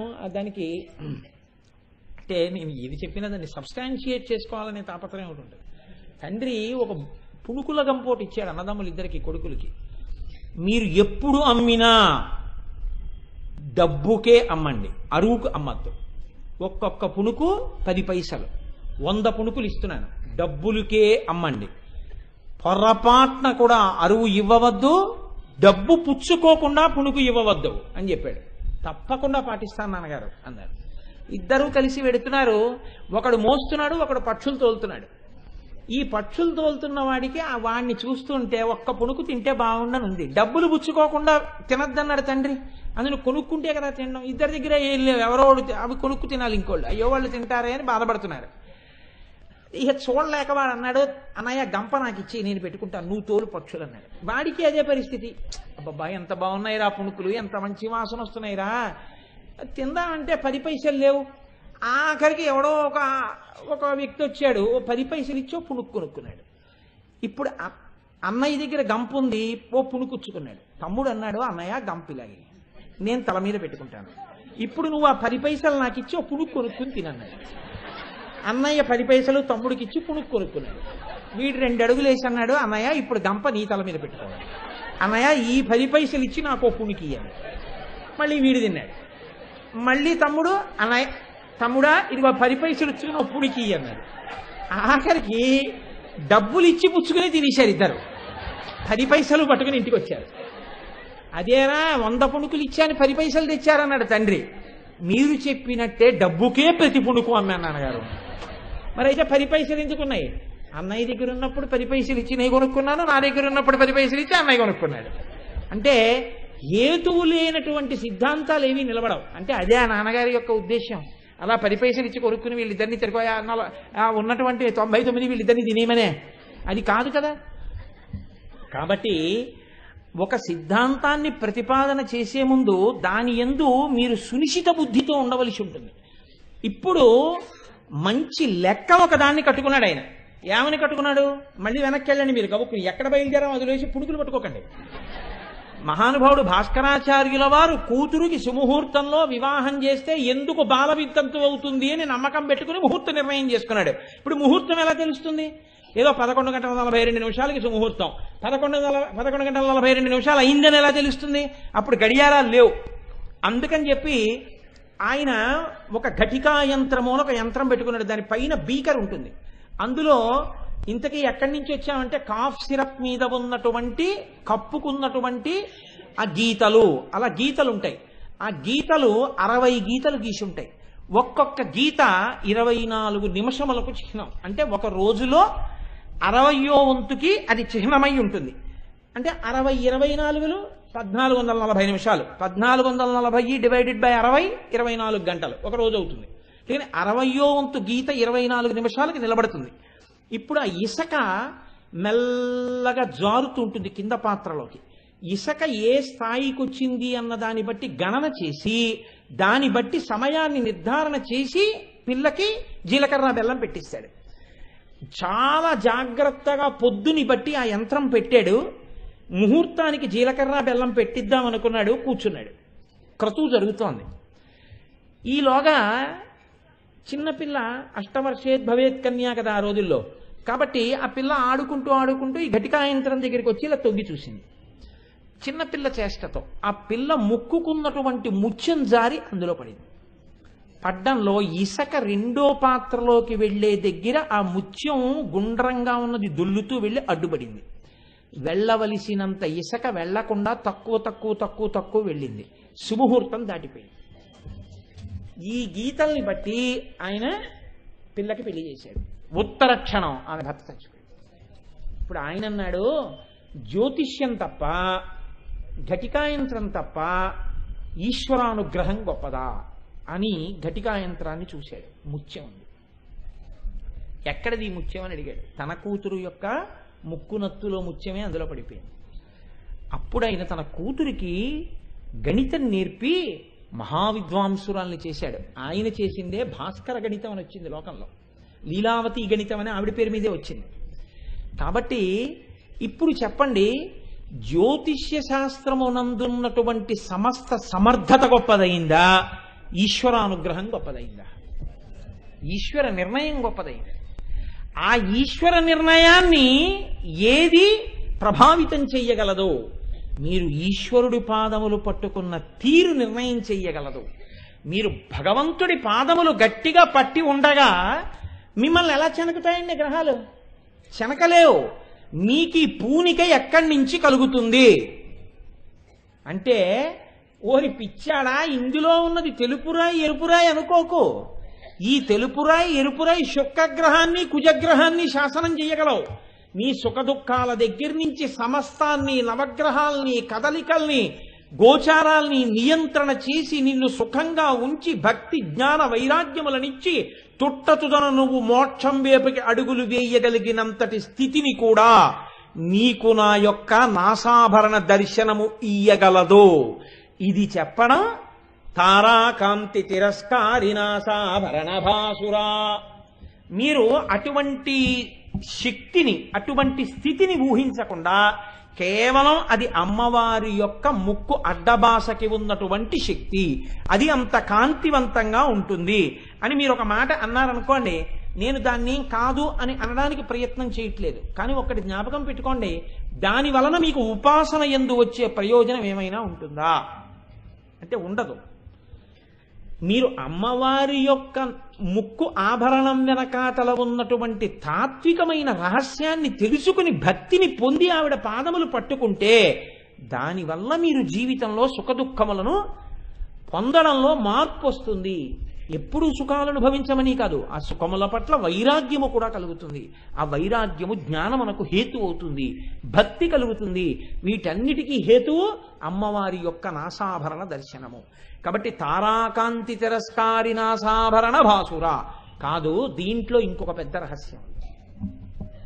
అంటే ఒక్క నామం చెప్తే వసిన్యాది దేవతలు ఎన్ని దాచారనుకుంటున్నారు?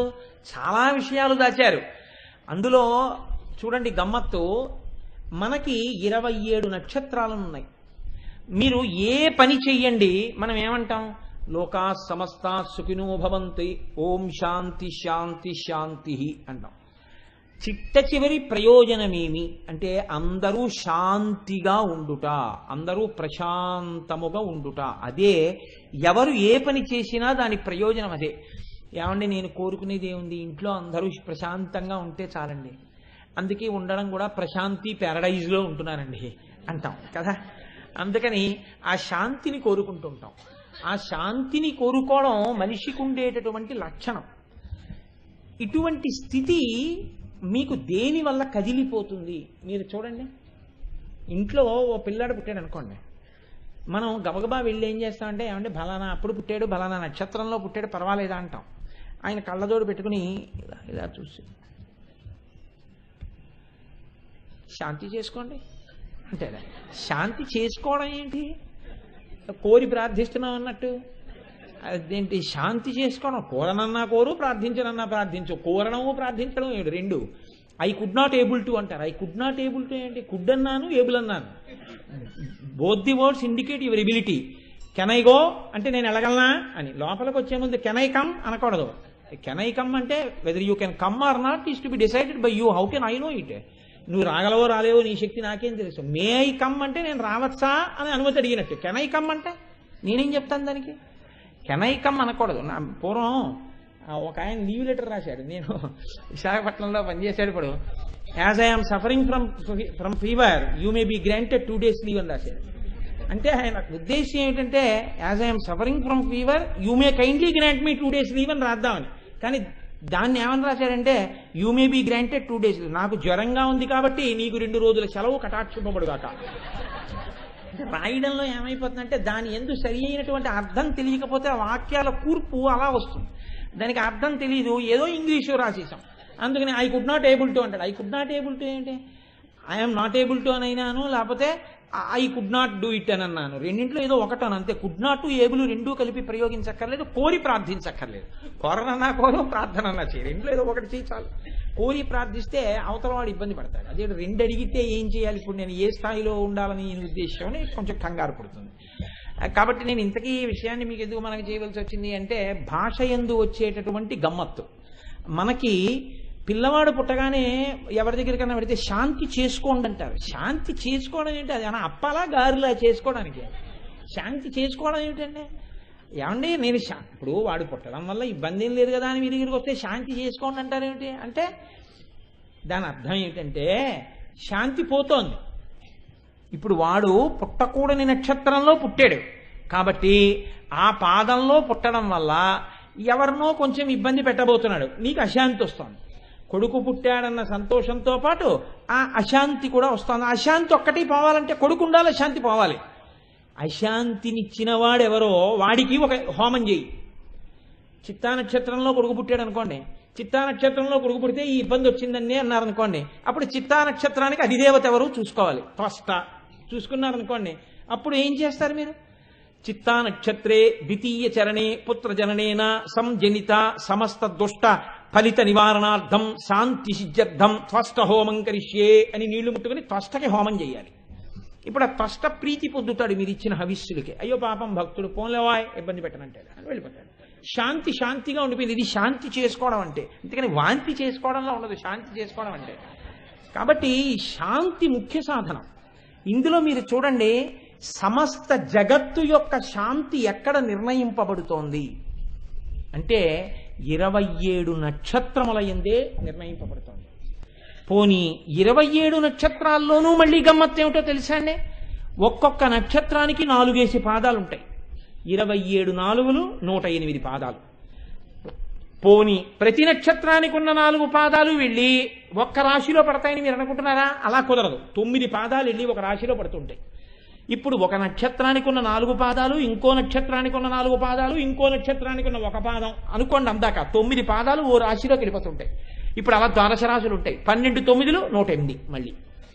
ఇప్పుడు లోకంలో ఎవడు ఎక్కడ పుట్టనివ్వండి, వాడి వల్ల మీ శాంతి ఆధారపడి ఉంటుంది. వాడు లోకకంటకుడు ఒకడెక్కడో పుట్టాడు అనుకోండి, చాలు, వాడి వల్ల లోకానికి అంతటికీ ఉపద్రవం వస్తుంది. మీరు ఎంత ప్రశాంతంగా ఉందాం అనుకున్నా వాడి వల్ల అశాంతి. ఒక్క రావణాసురుడు పుడితే అశాంతి అవ్వలేదేంటి? ఎవడి తపస్సు వాడు చేసుకున్నా అందరినీ చంపేశాడు వాడు. అలా ఉంటుంది. ఇప్పుడు లోకమంతా శాంతంగా ఉండాలని మీరు కోరితే మీరు శాంతంగా ఉంటారు. అందుకే మనం శాంతంగా ఉండడానికి సనాతన ధర్మం ఏం చెప్పిందంటే లోకా సమస్తా సుఖినో భవంతు. లోకమంతా సుఖంగా ఉండాలని నువ్వు అన్నప్పుడు నువ్వు సుఖంగా ఉంటావు. అంతేగాని మా ప్రసారం తిన్నవాళ్లే సుఖంగా ఉండాలి తప్ప అవతల ప్రసారం తిన్నవాళ్ళు నాశనం అయిపోవాలంటే ఇంకా దానికి పూర్ణత్వం ఎక్కడ ఉంటుంది? అలా ఉండదు. లోకా సమస్తా సుఖినో భవంతు. ఏమంటే అందులో మన వాళ్ళు లేరు కదండి, కాబట్టి వాళ్ళందరినీ మినహాయించి చెప్పకూడదా సంకల్పాలు అంటే? అలా చెప్తే అది సనాతన ధర్మం అవదు. ఎవడైనా చతుష్పదే ద్విపదే 2 పాదాలు ఉన్నది 4 పాదాలు ఉన్నది ఎవరైనా శాంతి మనుషుల వల్లే ఉంటుంది అనుకోకండి మీరు. మొన్న ఎప్పుడో నేను వార్తలు చూస్తుంటే చూశాను, గుర్రానికి పిచ్చెక్కి ఢిల్లీ వీధుల్లో అలా వెళ్ళిపోతున్నవాడిని కరిచేసింది. గుర్రానికి పిచ్చెక్కుతుందని అది కరుస్తుందని అలా వెళుతున్న వాడిని ఊహిస్తాడండి? అది వార్తల్లో చూసి నేను నిశ్చేష్టుణ్ణి అయిపోయాను. అది రాను కరవను, కింద పడిపోయిన వాడు పెడుతుంటే మళ్ళీ రాను కరవను, తన గిట్టలతో తన్నను, భయంకరంగా కరిచేసిందండి ఒళ్ళంతా. పిచ్చెక్కిన గుర్రం, ఎక్కడో ఏనుగులు, చిరుతపులు వచ్చేస్తోంది విశాఖపట్నంలో. ఏమనుకోవాలి? అంటే శాంతి అనేది మీ ఒక్కరి చేతిలో లేదు. ఎన్ని ఉత్పాతములో ఈశ్వరానుగ్రహ లోపమే అశాంతికి కారణము. సనాతన ధర్మం అంది లోకమునందు శాంతికి ఏది ప్రధాన హేతువో తెలుసా? ఆ 27 నక్షత్రాల 4 పాదాలే కారణమై ఉన్నాయి.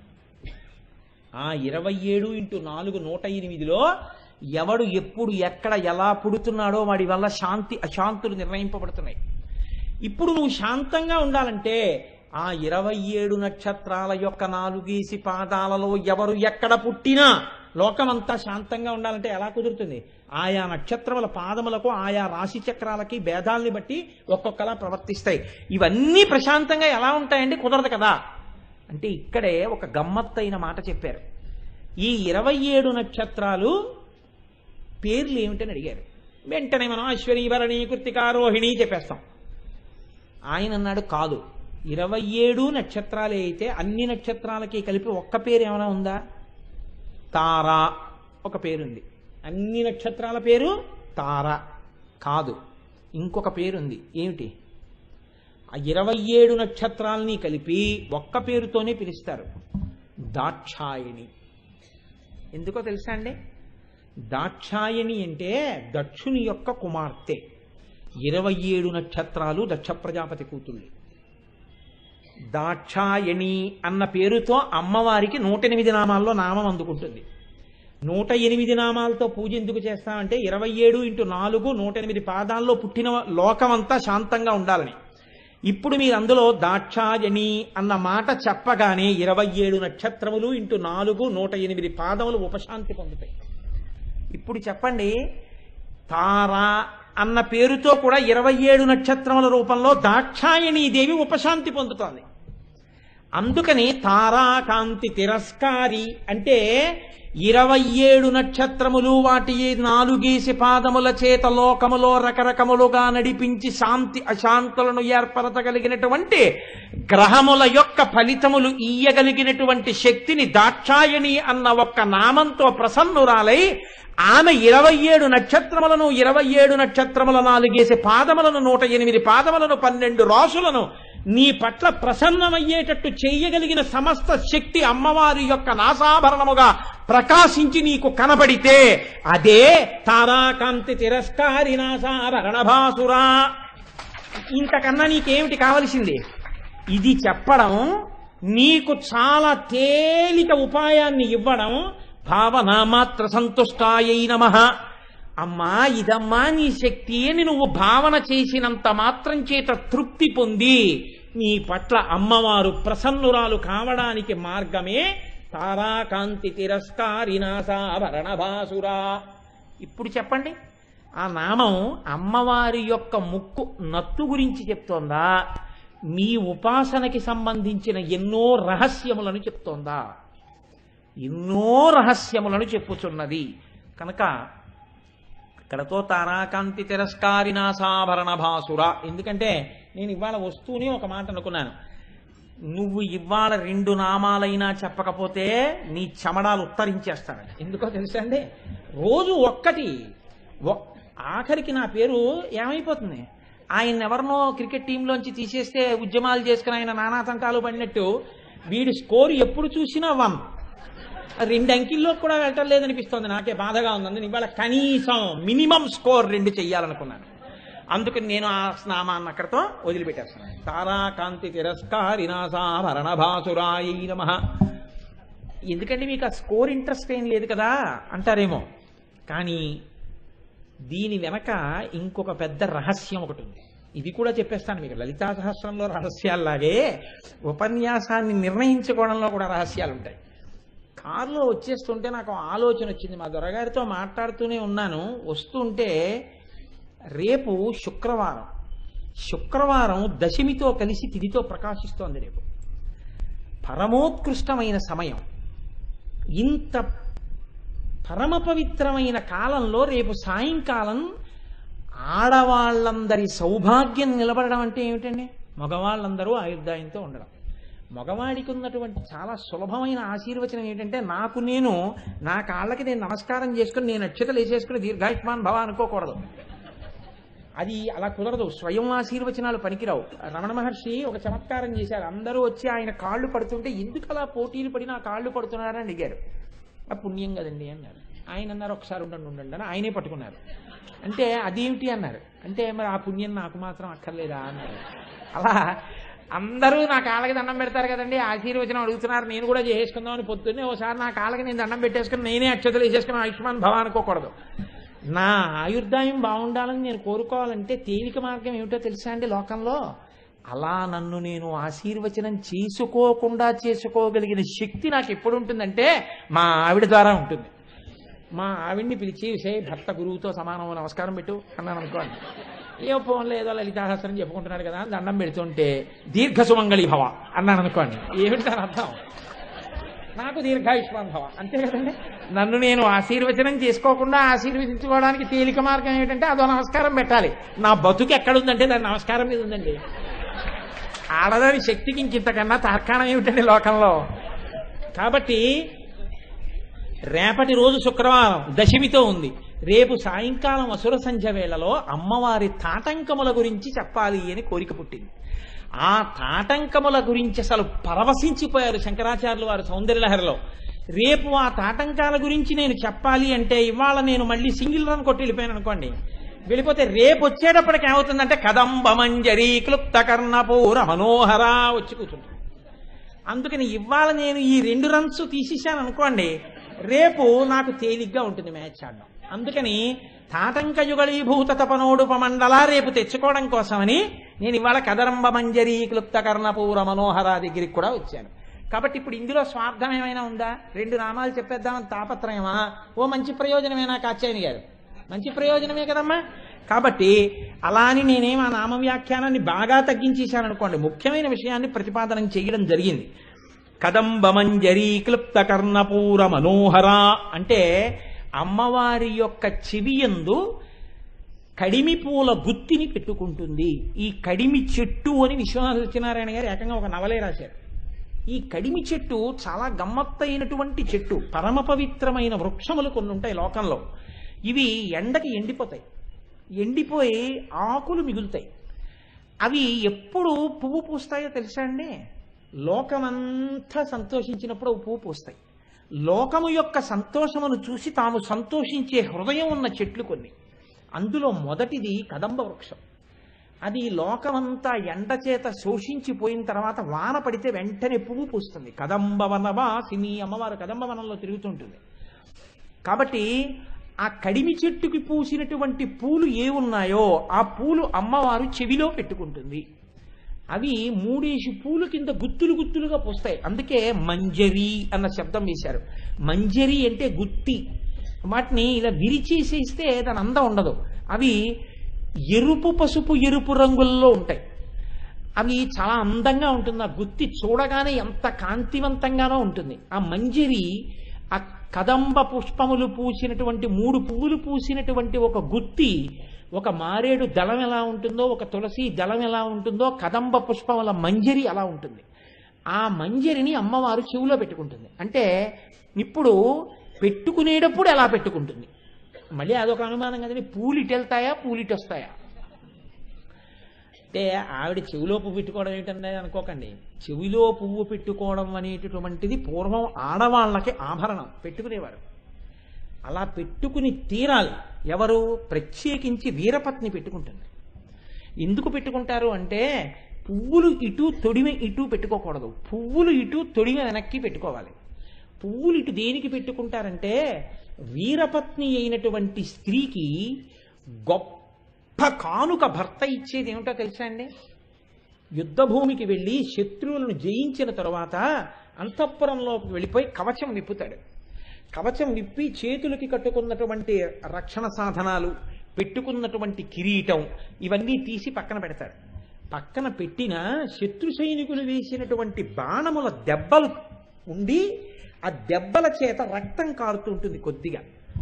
వీరపత్ని ఏం కోరుకుంటుందంటేట, శత్రువులను గెలిచినప్పుడు తిన్నటువంటి దెబ్బలు రక్తం కారుతుండగా వాటి చేత భర్త తనని కౌగిలించుకోవాలని కోరుకుంటుంది. భర్త యుద్ధభూమి నుంచి తిరిగొచ్చి ధూళి దర్శనం మల్లికార్జునుడు ఇచ్చినట్టు అటువంటి కౌగిలింత భార్యకి పరమ వీరుడైనటువంటి భర్త కటాక్షిస్తాడు. ఆమెని కౌగిలించుకుంటాడు. కౌగిలించుకున్నప్పుడు ఆవిడ ఈయనకేమి ఆనందాన్ని ఇస్తుంది అని అడిగారు. అంటే ఆమె చెవిలో ఇటు పెట్టుకున్నటువంటి పువ్వులు, ఆ పువ్వుల యొక్క సువాసన భర్త యొక్క ముక్కుకి తగులుతుందిట, నాసాపుటాలకి తగిలితే ప్రియమార కౌగిలించుకున్నటువంటి భార్య యొక్క ఆలింగన సుఖం చేత. అందుకే లోకంలో అత్యంత ఐశ్వర్యములేవి అని అడిగారు.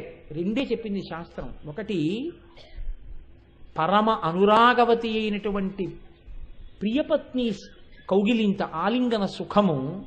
2 కొడుకుని కౌగిలించుకోవడం వల్ల వచ్చేటటువంటి సుఖము.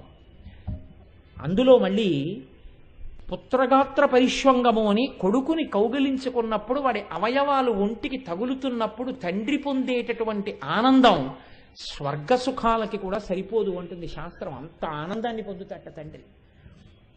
కనుక మహావీరుడైనటువంటి వ్యక్తి వచ్చి వీరకాంతని కౌగిలించుకున్నప్పుడు ఉత్తర క్షణంలో ఆయన సేద తీరడానికి ఆవిడ ఏ అలంకారాన్ని చేసుకుంటుంది అంటే ఆవిడ చెవిలో పుష్పగుచ్ఛాన్ని పెట్టుకుంటుంది. కాబట్టి ఇప్పుడు అమ్మవారు కూడా అలా పెట్టుకుంది. అదేమిటండి శివుడు కూడా యుద్ధాలు చేశాడా? చేయకపోవడం ఏంటి? గజాసుర సంహారం చేయలా, వ్యాఘ్రాసుర సంహారం చేయలా, త్రిపురాసుర సంహారం చేయలా, మన్మధుణ్ణి కాల్చలా? అందులో ఆయన చేసినవి సామాన్యమైన సంహారాలు కావు. ఆయన యుద్ధానికి వెళ్ళి సంహారం చేస్తుంటే సామాన్యమైన యుద్ధం కింద ఉండదు. మహాపురుషులైన వాళ్ళందరూ నిలబడి స్తోత్రం చేశారు ఆయన యుద్ధం చూసి. అంత యుద్ధం చేసి ఇంటికి వచ్చి పార్వతీదేవిని కౌగిలించుకున్నప్పుడు ఆవిడ చెవిలో ఉన్నటువంటి ఆ మంజరి యొక్క సువాసనల చేత ఆయన ప్రసన్నుడవుతట, ప్రీతి పొందుతట. అందుకని ఆవిడ కదంబ మంజరి క్లుప్త కర్ణపూర మనోహర. ఇప్పుడు ఇది చూడగానే మీకేది జ్ఞాపకానికి రావాలి? పార్వతీ పరమేశ్వరుల యొక్క ఆలింగనము జ్ఞాపకానికి రావాలి. వారిద్దరి యొక్క ఆలింగన సమయమునందు ఇద్దరూ పొందుతున్నటువంటి ఆనందము. ఇంత గొప్ప మర్యాదని నేను నా భార్యకి కృప చేశాను, ఇంతటి వీరుడైన వారికి ఉపశాంతినిచ్చాను అని పొంగిపోతున్న తల్లిదండ్రులు మనకి పరమ ప్రసన్నులై కనపడతారు. సనాతన ధర్మమునందు ఉపాసనలో ఒక్క స్త్రీగా కాని ఒక్క పురుషుడుగా కాని మనం చెయ్యం. అందుకే మొన్న మీకు చెప్పా, ఇలా అమ్మవారున్నా పక్కనే శివుడు ఉన్నాడని చెప్పాను. కాబట్టి ఇప్పుడు అందుకే అనుకల తనుకాండాలింగనారంభ శుంభ ప్రతిదిశ భుజశాఖా శ్రీ సఖానోకహర్ధి స్తననయనగుళుచ్ఛస్పార పుష్పద్విరేఫ రచయితుమయి లక్ష్మీ కల్పవల్లి కటాక్షాన్ అంటారు. పెద్ద పెద్ద పువ్వులున్నటువంటి ఒక తీగ చెట్టుకి బాగా అల్లుకుంటే ఆ పువ్వులు బలమైనటువంటి చెట్టు కాండమునకు నొక్కుకుంటే ఎలా ఉంటుందో అలా అమ్మవారి చేత కౌగలింపబడినటువంటి అయ్యవారికి అమ్మవారి స్తనములు నొక్కుకుని ఉండగా చూసి దర్శనము చేసి నమస్కరించిన వాడికి అమ్మవారి అనుగ్రహం ఉత్తర క్షణంలో కలుగుతుంది. అయ్యవారి అనుగ్రహం. ఈ దర్శనం మీకు చేయించడానికి కదంబ మంజరి క్లుప్త కర్ణపూర మనోహర ఈ నామం వచ్చింది. ఇప్పుడు తల్లిదండ్రులుగా మీరు వాళ్ళిద్దరినీ చూడ్డానికి ఇది మీకు హేతువై ఉన్నది. అందుకే ఈ నామంలో అమ్మవారు కదంబ పుష్పములను పెట్టుకున్నది అని ఆ పువ్వులే ఎందుకు చెప్పారో తెలుసా అండి? 2 తామర పూలో 2 కాగితం పూలో ఏవో పెట్టుకోకూడదు చెవులో. ఏవి పడితే అవి పెట్టుకోదు. ఆవిడ కేవలము భర్త దగ్గర అటువంటి సుఖాన్ని కోరి భర్తకు అటువంటి సుఖాన్ని ఇచ్చిన తల్లే కాదు. ఆవిడ ఎటువంటి తల్లి అంటే, ఈ కదంబ వృక్షానికి సంస్కృతంలో నీప అని ఒక పేరుంది. నీప అన్న పేరుకి అర్థం ఏమిటంటే నయతి ప్రాణిన సుఖం నీప. సమస్త ప్రాణులకు సుఖమునిచ్చేదాన్ని నీప అంటారు. సమస్త ప్రాణుల యొక్క సుఖము దేని మీద ఆధారపడి ఉంటుందంటే నీటి మీద ఆధారపడుతుంది. నీటి మీద ఎందుకు ఆధారపడుతుంది అంటే అసలు నీరు లేకపోతే ప్రాణం లేదు. అన్నం లేకపోయినా ప్రాణం ఉంటుంది. ఎప్పుడు? కొన్ని నీళ్లు తాగితే. నీళ్లే లేవనుకోండి ప్రాణం నిలబడదు. పైగా నీరు లేకపోతే అసలు తినడానికి అన్నం ఉండదు. మీరు చూడండి, బియ్యం ఉన్నాయి, నీళ్లు లేవనుకోండి, ఏం పెట్టి ఉడికిస్తారు? ఉడికించలేరు. అన్నం వరకు ఎందుకంటే నీరు లేకపోతే ధర్మం లేదు. ధర్మానికి మూలకందం ఎక్కడ? సంధ్యావందనం చేసుకోవడం దగ్గర, నిత్యకర్మ దగ్గర. నిత్యకర్మ చేయడానికి ఏముండాలి? ఓం కేశవాయ స్వాహ అనడానికి, ఆచమనం చేయడానికి నీళ్లు ఉండాలా? ఆ నీళ్లే లేకపోతే ఇంకా సంధ్యావందనం ఏమిటి? నేను ఒకసారి హైదరాబాద్ వెళ్తే మా తమ్ముడు అన్నాడు, ఒరే అన్నయ్య నువ్వు సంధ్యావందనం పొద్దున్న సాయంకాలం స్నానాలు చేసే కురే నీళ్లు ఉండవు ఇక్కడ అన్నాడు. ఫోన్ లేదా చదువు చేసుకుంటానన్నాడు. కాబట్టి ఆ సంధ్యావందనానికి కూడా నీళ్లు ఉండాలి. అలా అంటే ధర్మమే లుప్తమైపోతుంది నీరు లేకపోతే. అందుకే లింగ పురాణంలో ఒక శ్లోకం చెప్తారు, సంజీవనం సమస్తస్య జగత సలిలాత్మిక భవ ఇత్యుచ్యతే మూర్తిర్భవస్య పరమాత్మనః. ఈ లోకములన్నింటినీ నీటి చేత రక్షిస్తున్నటువంటి ఈశ్వరుడి పేరు భవ. ఆ పోషించే శక్తికి భవాని అని నామం. ఇప్పుడు అమ్మవారు లోకములన్నింటికీ సుఖములిస్తోంది. ఈ సుఖములను ఇవ్వడానికి కారణమేమి? వాళ్ళిద్దరి వంక అలా చూసి నమస్కారం చేస్తే చాలు, మీరు అన్ని సుఖములను పొందడానికి కావలసినటువంటి అనుగ్రహాన్ని ఆవిడ మీ యందు కృప చేస్తోంది. వానలు పడితే లోకానికి వానలు పడ్డాయని సంతోషించినటువంటి నీప లతలా, ఆ కదంబ వృక్షంలా, కదంబ పుష్పంలా ఎప్పుడూ లోకానికి శాంతి కల్పించడం కోసం రాక్షస సంహారం చేసేటటువంటి శివుడు, రాక్షస సంహారం చేసి వచ్చినటువంటి శివుడికి సంతోషాన్ని ఇవ్వగలిగినటువంటి అమ్మవారు, వీరిద్దరున్నది నీ సుఖాల కొరకు.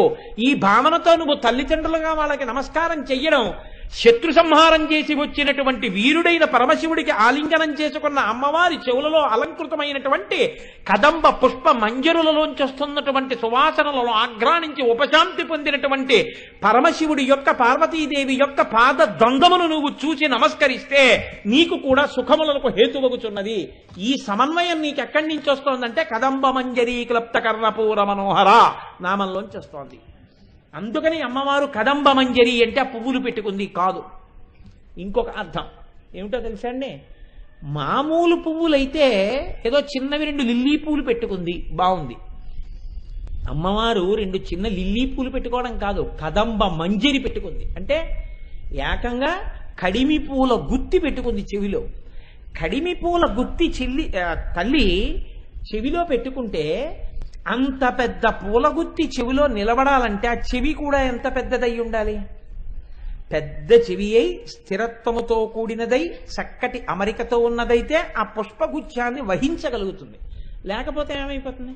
చాలా అందంగా చెప్పారండి ఈ నామానికి, చాలా సంతోషంగా ఉంది. దండ మీ చెవికి వేస్తామన్నారు అనుకోండి, నిలబడుతుందా? నిలబడదు. దండని మూయగలిగినటువంటి స్థిరత్వం నా చెవికి లేదు, కంఠానికి ఉందేమో. ఏం తెలుసు, ఒక్కొక్కసారి ఎంత బాధగా ఉంటుందో తెలుసా అండి. నిలువెత్తు మాల అని పట్టుకొస్తారు, మాలంతా పూలుంటాయి, దానికి పువ్వులు ఉండదు ఎక్కడో తెలుసా అండి, వెనక కర్ర కడతారు వాళ్ళు. తీసుకొచ్చి ఇంతలా గజమాలను తీసుకొస్తారు. అందరూ అబ్బా గురువు గారికి గజమాల ఇస్తున్నారని సంతోషిస్తారు. గుండెలు వణికిపోతుంటే ఆ గజమాల చూస్తే. ఎందుకో తెలుసా అండి, అది వేసి తీయనివ్వరు, ఉంచుకోండి అంటారు. ఇలా కూర్చుని ఆ గజమాల వేసుకుంటే దీని బరువంతా కలిపి ఆ కర్ర ఇక్కడ నొక్కేస్తుంది. ఈ పూసల మధ్యలో నొప్పి వస్తుందండి.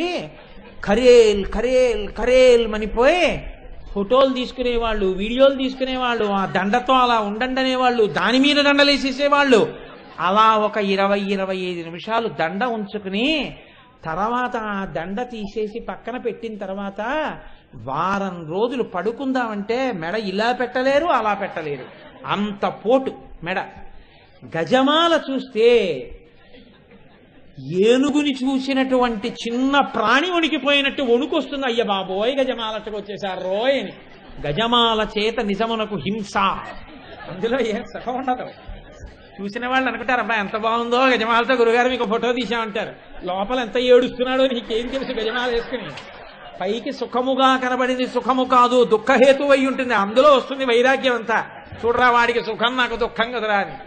కాబట్టి ఇప్పుడు అది ఉపచారమా అపచారమా అంటే సన్మానమా దండనా ఎవరికి తెలియదు, అనుభవించేవాడికి ఒక్కడికే తెలుస్తుంది. కాబట్టి అదొక ప్రారంభం అనుకోండి. ఏదో సభల్లో చెప్తూ ఉంటాను అప్పుడప్పుడు, స్వానుభవమున చెప్పు చవటలారా. కాబట్టి ఇప్పుడు అమ్మవారు ఎందుకు పెట్టుకుంది అంటే పెద్ద పెద్ద చెవులున్నది అంటే ఏమండి అందులో ఇంకా ఎంత పడతాయి, ఆ చెవి ఎంత పెద్దదై ఉంటుంది అని ఊహించమని కాదు దాని అర్థం. చెవికి ఎప్పుడూ ఉండే లక్షణాన్ని మీరు పరిశీలించాలి. చెవి వాయువునకు సంబంధించినటువంటి తన్మాత్ర అయిన లేదా పంచతన్మాత్రలలో ఒకటి అయినటువంటి శబ్దము ఆకాశగుణకమై వాయు ద్వారానే వచ్చి శబ్ద తరంగములుగా చెవిలోకి వెడుతుంది. శబ్ద తరంగములు వాయు తరంగముల యందే ఉంటాయి, ఉండి లోపలికి చేరిపోతాయి అవి. మీకు ఇందులో మళ్ళీ ఒక గమ్మత్తుంది. శబ్దము వేరు, ధ్వని వేరు. మీరు చాలా జాగ్రత్తగా గమనించవలసి ఉంటుంది. శబ్దము అని నేను ఎప్పుడైనా అంటే అది అర్థమును పట్టుకుని కానీ మనోరంజకత్వముతో కానీ ఉంటుంది. ధ్వని అన్నాను అనుకోండి, దానికి మనోరంజకత్వము కానీ అర్థము కానీ ఉండకపోవచ్చు, ఉండదు కూడా. ఎందుకో తెలుసా అండి, ఇప్పుడు శబ్దం ఎప్పుడు వస్తుంది మీరు గమనించండి. శబ్దం ఎప్పుడు రావాలన్నా ఒకదానికొకటి తగిలితేనే శబ్దం వస్తుంది. మీరు ఎప్పుడైనా పట్టుకుని చూడండి. మృదంగం శబ్దం చేయాలనుకోండి, వేళ్ళు మృదంగాన్ని కొట్టాలి. వీణ గోటితో కొట్టాలి, పెనగాలి. వయలిన్ దాన్ని రాపాడించాలి తీగ మీద. నేను మాట, నాలో ఉన్న వాయువు లోపల ఉన్నటువంటి ఆ నోటి లోపల ఉన్నటువంటి దవడలకి తగిలి సొట్టలు పడి అక్షరములై పైకి రావాలి. ఇలా ఏవి వచ్చినా అవి అర్థముతో వస్తాయి. కానీ మీకు అర్థం తెలియకపోవచ్చు ఒక్కొక్కసారి, కానీ మనోరంజకత్వం ఉంటుంది. ఒక ఆయన వీణ మీద అద్భుతంగా పలికిస్తున్నాడు అనుకోండి, సామజవర గమన అని. మీకేం తెలియదు సామజవర గమన అంటే ఏమిటో, సంగతులంటే ఏమిటో, ఆరోహణ అంటే ఏమిటో, అవరోహణ అంటే ఏమిటో. అసలు సంగీతం నాదస్వరూపం అండి.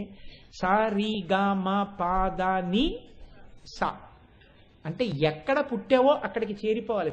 కిందకి ఎలా వచ్చావో ఆరోహణలో విడిపోయి అవరోహణలో ఆరోహణ యందు మళ్ళీ దాన్ని చేరిపోవాలి. ఏ పరబ్రహ్మము నుండి విడిబడి జీవుడవయ్యావో ఆ జీవుడు మళ్ళీ పరబ్రహ్మంలో కలవాలి, సాలో కలిసిపోవాలి.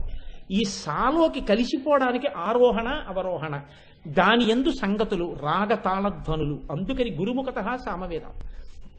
అందుకే నాదోపాసన చెయ్యడం వచ్చి పాట పాడిన వాళ్ళు ఈశ్వరుణ్ణే చేరిపోతారు.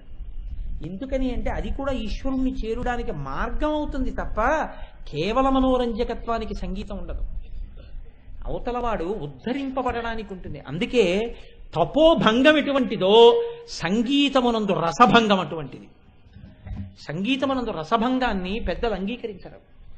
ఆయన పరవశించి కీర్తన చేస్తున్నాడు అనుకోండి, ఆయన పారవశ్యంలో ఉండగా మీరు ఎదురుగుండా తప్పుగా ప్రవర్తించారనుకోండి, ఆయన తపోభంగమైంది, ఆయన క్షమించలేడు. అది ఆయన ఉపాసన. మీరు నన్ను మన్నించగలనంటే నేను మాట చెప్తాను, మన్నించగలనంటే నేను చాలా నీచ స్థాయిలో మాట్లాడుతున్నానని మీరు అనుకోకుండా ఉంటానంటే చెప్తా. ఇది అర్థం చేసుకోగలిగితే వాడు కళా తపస్వి. అందుకే ఆయన కచేరీ చేస్తూ పరవశించిపోతుండగా వేశ్య దగ్గరికి కుర్చీని బర్ అని లాగినటువంటి ధ్వనిని కూడా రికార్డ్ చేసి ఇచ్చారు విశ్వనాథ్ గారు శంకరాభరణంలో. ఆ ధ్వని విని లేచి వెళ్ళిపోతుంటారు సోమయాజులు గారు. గుర్రపు బగ్గీ చప్పుడు చూసి ఇంట్లో వాడు అంటాడు, ఆ బగ్గీ చక్రాల ధ్వనిలో కూడా ఆయన కోపం తెలుస్తోందంటాడు. అంటే ఇంత కోపం ఏమిటి ఆయన కచేరీలో ఎవరైనా మాట్లాడితే అంటే? ఆవిడ అంటుంది, ఇప్పుడేమిటి అమ్మగారికి పురుడు వస్తున్నప్పుడు పిల్ల పుట్టేటప్పుడు ప్రాణమే పోతున్నా ఆయన కచేరీ చేస్తుండగా వెళ్ళి చెప్పడానికి సాహసించలేదు. కచేరీ ఇచ్చేటప్పటికి ఆవిడ ప్రాణమే పోయింది. భార్య ప్రాణం పోతున్నా ఆయన నాదోపాసనం అంటే అంతే. ఇది అర్థం చేసుకోలేని వాడు క్షుద్రుడు.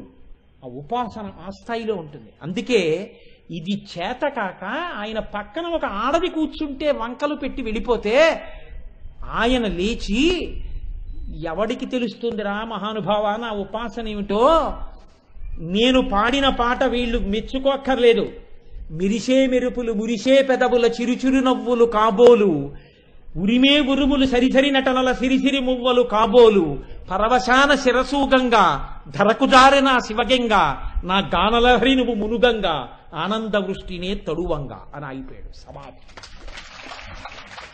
నేను పాడితే క్షుద్రులు, వీళ్ళకేం తెలుసు, వీళ్ళకి అర్థం కాదు, పక్కనున్న ఆడదర్థమైందంతే. నా పాట ఏమిటో నీకు అర్థమైందయా? మిరిసే మెరుపులు మురిసే పెదవుల చిరుచురు నవ్వులు కాబోలు. నువ్వు మురిసిపోతే ఆ మురిసిపోయిన నవ్వుల యొక్క చిరుచురు నవ్వులు ఆ మెరుపులు. ఉరిమే ఉరుములు సరిసరి నటనల సిరిసిరి మువ్వలు కాబోలు. నేను పాడితే కూర్చోలేక లేచి నువ్వు నర్తిస్తే నీ కాలి మువ్వల చప్పుడు ఆ పిడుగులు. నువ్వు సంతోషంతో ఏమి పాడావురా అని ఇలా చూస్తే పైనున్న గంగ కింద పడింది, అది వాన. అది నీ ఆనంద గంగ, ఆ ఆనంద వృష్టి నే తడువంగా. ఇప్పుడు నేను ఆనందాన్ని పొందాను, నాదోపాసన సిద్ధించింది, ఇంకా వాక్కుండదు, కాసేపు నిశ్శబ్దం. ఇప్పుడు శంకర నాదశరీరా పర. దీన్ని సెల్యులాయిడ్ మీదకి ఎక్కించడానికి కళా తపస్వి అయి ఉండాలి. ఆ మాట పట్టుకోవడానికి కూడా రసహృదయం ఉండాలి. అందుకే మా తల్లి జగదీశ్వరి గారు 1కి 10 మాటలు నవమాసాల యోగుల్ని చూస్తూ ఉంటాను కోటేశ్వరారు అనగలగాలంటే ఆ రసహృదయం ఉండాలి. అది లేనినాడు ఆ మాట అనలేరు. నన్ను క్షమించండి, సినిమా గురించి చెప్పారు ఎందుకు అనుకోకండి, అందులో ఉన్నటువంటి భావస్ఫోరకమైన ఒక మహత్తరమైన సన్నివేశాన్ని మీకు ఆవిష్కరించానంతే. కనుక నేను మీకు ప్రతిపాదన చెయ్యదలుచుకున్న విషయం ఆమె చెవుల యొక్క పరిమాణం ఎంత ఉంటుంది కాదు, ఆ చెవులు మీరు ఎక్కడ కూర్చుని ఏది తలుచుకున్నా వినగలిగిన చెవులు. ఎందుకని? శబ్దము తరంగములుగా వాయులీనమై మీకు వస్తుంది మనోరంజకత్వముతో. ధ్వనికి ఆ శక్తి ఉండదు. పిల్లాడు కుయ్యో అని ఏడిచాడు అనుకోండి, దానికి వ్యాఖ్యానం చేయండి అన్నారు అనుకోండి, ఏమిటి వ్యాఖ్యానం చేస్తాం? నేను అనకూడదని మొన్న ఊరుకున్నాను. మా ఆఫీసులో గోపి గారు వచ్చి కూర్చున్నారు. ఎక్కడున్నారు గోపి గారు? ఉన్నారా? వచ్చి కూర్చున్నారు. మా ముత్యాల సత్యనారాయణ గోపి గారి దగ్గరికి వెళ్ళి అన్నయ్య గోపి మామయ్య అన్నాడు. అంటే నా వంక తిరిగి గోపి గారు అన్నారు, ఏమిటండి వీడు నన్ను అన్నయ్య మామయ్య అంటాడు, అసలు ఒక వ్యక్తి ఎందు అన్నయ్య మామయ్య ఎలా ఉంటాయి, మీరు వ్యాఖ్యానం చేద్దరు అన్నారు. అంటే నేను అప్పటికి ఊరుకున్నాను బాగుండదని. ఏమి ఎందుకు అవ్వదు? అమ్మకు అన్నయ్య, నాకు మామయ్య, అవలా సమన్వయం. మా ఆవిడ గోపి గారు అన్నయ్య గారు అంటుంది, సత్యనారాయణకి నా భార్య అమ్మ లాంటిది, ఎందుకంటే నన్ను గురువుగా భావిస్తాడు కాబట్టి గురుపత్ని తల్లి లాంటిది. నా భార్యకి అన్నగారు కాబట్టి మా అమ్మగారికి అన్నయ్య గారు, నాకు మామయ్య గారు. సరిపోలా? కాబట్టి శబ్దం ఎప్పుడూ అర్థంతోనే ఉంటుంది, ధ్వనికి అర్థం ఉండదు. నేను అన్నాను అనుకోండి, దానికి వ్యాఖ్యానం చెప్పండి అన్నారు అనుకోండి, ఉండదు, అది ధ్వని. పిల్లాడు ఏడిచాడు అనుకోండి, ధ్వని. శబ్దం అనుకోండి, అర్థముతో మనోరంజకత్వంతో ఉంటుంది. ఈ మాటలు తెలిసి ప్రయోగం చేయాలి, చాలా జాగ్రత్తగా వాడవలసి ఉంటుంది. అందుకే వేదరాశి శబ్దం అన్నారు. ఇప్పుడు ఈ శబ్దము ఆకాశ గుణకము, ఆకాశంలో వస్తుంటుంది, వస్తూ వాయుతరంగంగా చెవిలోకి ఎడుతుంది. నేను శబ్దము చేస్తేనే మీరు గ్రహించగలరు, లేదా సంజ్ఞ చేస్తే గ్రహించాలంటే మీరు నాకు ఇంకా దగ్గరగా ఉండాలి. మా ఆవిడ ఇంట్లో ఉంటే నేను ఇక్కడి నుంచి సంజ్ఞ చేస్తే తను తెలుసుకోలేదు, తన అంత దూరంలో ఉన్నా నేను చెప్తే పట్టుకోగలదు. శబ్దము తొందరగా గ్రహించగలుగుతారు. ఇప్పుడు చూడండి, అమ్మవారి యొక్క చెవులు ఎటువంటి శబ్దాన్ని పట్టుకుంటాయి అంటే, మీరు ఆవిడికి ఎంత దగ్గరలో ఉన్నారన్నది కాదు, మీరు ఎంత గట్టిగా చెప్పారన్నది కాదు. చెప్పిన దానికి వినడానికి ఓ లక్షణం ఉంటుంది. ఆయన వినడానికి సిద్ధంగా ఉన్నప్పుడు మీరు చెప్పాలి, అంతేగాని ఆయన పడుకున్నప్పుడు వెళ్ళి చెప్పేసి నేను చెప్పేశాను కదని మీరు వినకపోతే నా తప్పు లేదంటే కుదరదు. ఆయన వినడానికి ప్రసన్నుడై ఉండాలి. ఆయన ఏదో ఆలోచిస్తుంటే మీరు చెప్పారనుకోండి, అలాగే అలాగే అంటే. భార్య తెలివైంది అనుకోండి, ఇక్కడ లేరు అని గ్రహిస్తుంది. ఏం చెప్పాను అంటే అన్నారా, ఇదిగో ఇది చెప్పాను అని మళ్ళీ చెప్తుంది. అంటే ఎప్పుడు ఏదో ఇంకోటి ఆలోచిస్తూ ఉంటాడు, ఇక్కడ ఉండడం. అది ఎవరికి తెలుస్తుంది? భార్యకి తెలుస్తుంది ఆ రహస్యం. అలా ఇప్పుడు అమ్మవారు ఎలా ఉంటుందిట, ఒకప్పుడు వినడానికి సిద్ధంగా ఉండడం, ఒకప్పుడు వినడానికి సిద్ధంగా ఉండకపోవడం, ఉండవుట. ఇది ఎక్కడి నుంచి వస్తోంది ఇవన్నీ? కదంబ మంజరీ క్లుప్త కర్ణపూర మనోహర. ఆ చెవులు మీరు ఎక్కడ ఉండి మనసులో తలుచుకున్నా, ప్రీతితో భక్తితో నమ్మి తలుచుకున్నా ఆవిడికి వినపడిపోతుంది. ఆవిడికి వినపడిపోతుందంటే ఏంటి? కేవలం వినపడ్డం కాదు, అలా ఎవడైనా పిలుస్తాడేమో అని ఆవిడ సిద్ధంగా ఉంటుంది. అందులో ఒకప్పుడు పడుకోవడం, ఒకప్పుడు లేవడం, ఇప్పుడు కుదరదన్నాం, ఇప్పుడు ఎలా వస్తానయ్యా అంటాం, అలా ఏం ఉండదు. ఎప్పుడు నువ్వు ఏ కాలంలో ఎలా పిలువు ఆవిడ పలుకుతుంది. నువ్వు చెప్పకపోయినా ఆవిడ నువ్వు చెప్పినట్టుగా భావించి నీకు ఆ శక్తి ఇచ్చేస్తుంది. ఇది గొప్పతనం. ఇది ఎలా కుదురుతుందండి? మీరు చెప్పిన దానికి ఒక ఉదాహరణ చూపించండి అని మీరు నన్ను అడగచ్చు. నేను ఒక్క ఉదాహరణ చెప్పి పూర్తి చేసేస్తాను.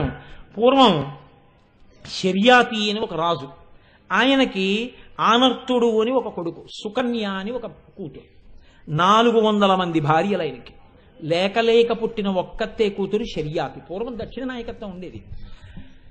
ఈ శర్యాతి ఆ కూతురు మీద మనసంతా పెట్టుకుని ఉన్నాడు. ఈమె ఒకనాడు సరోవరం దగ్గరికి వెళ్ళి ఆడుకుంటోంది చెలికెత్తెలతో.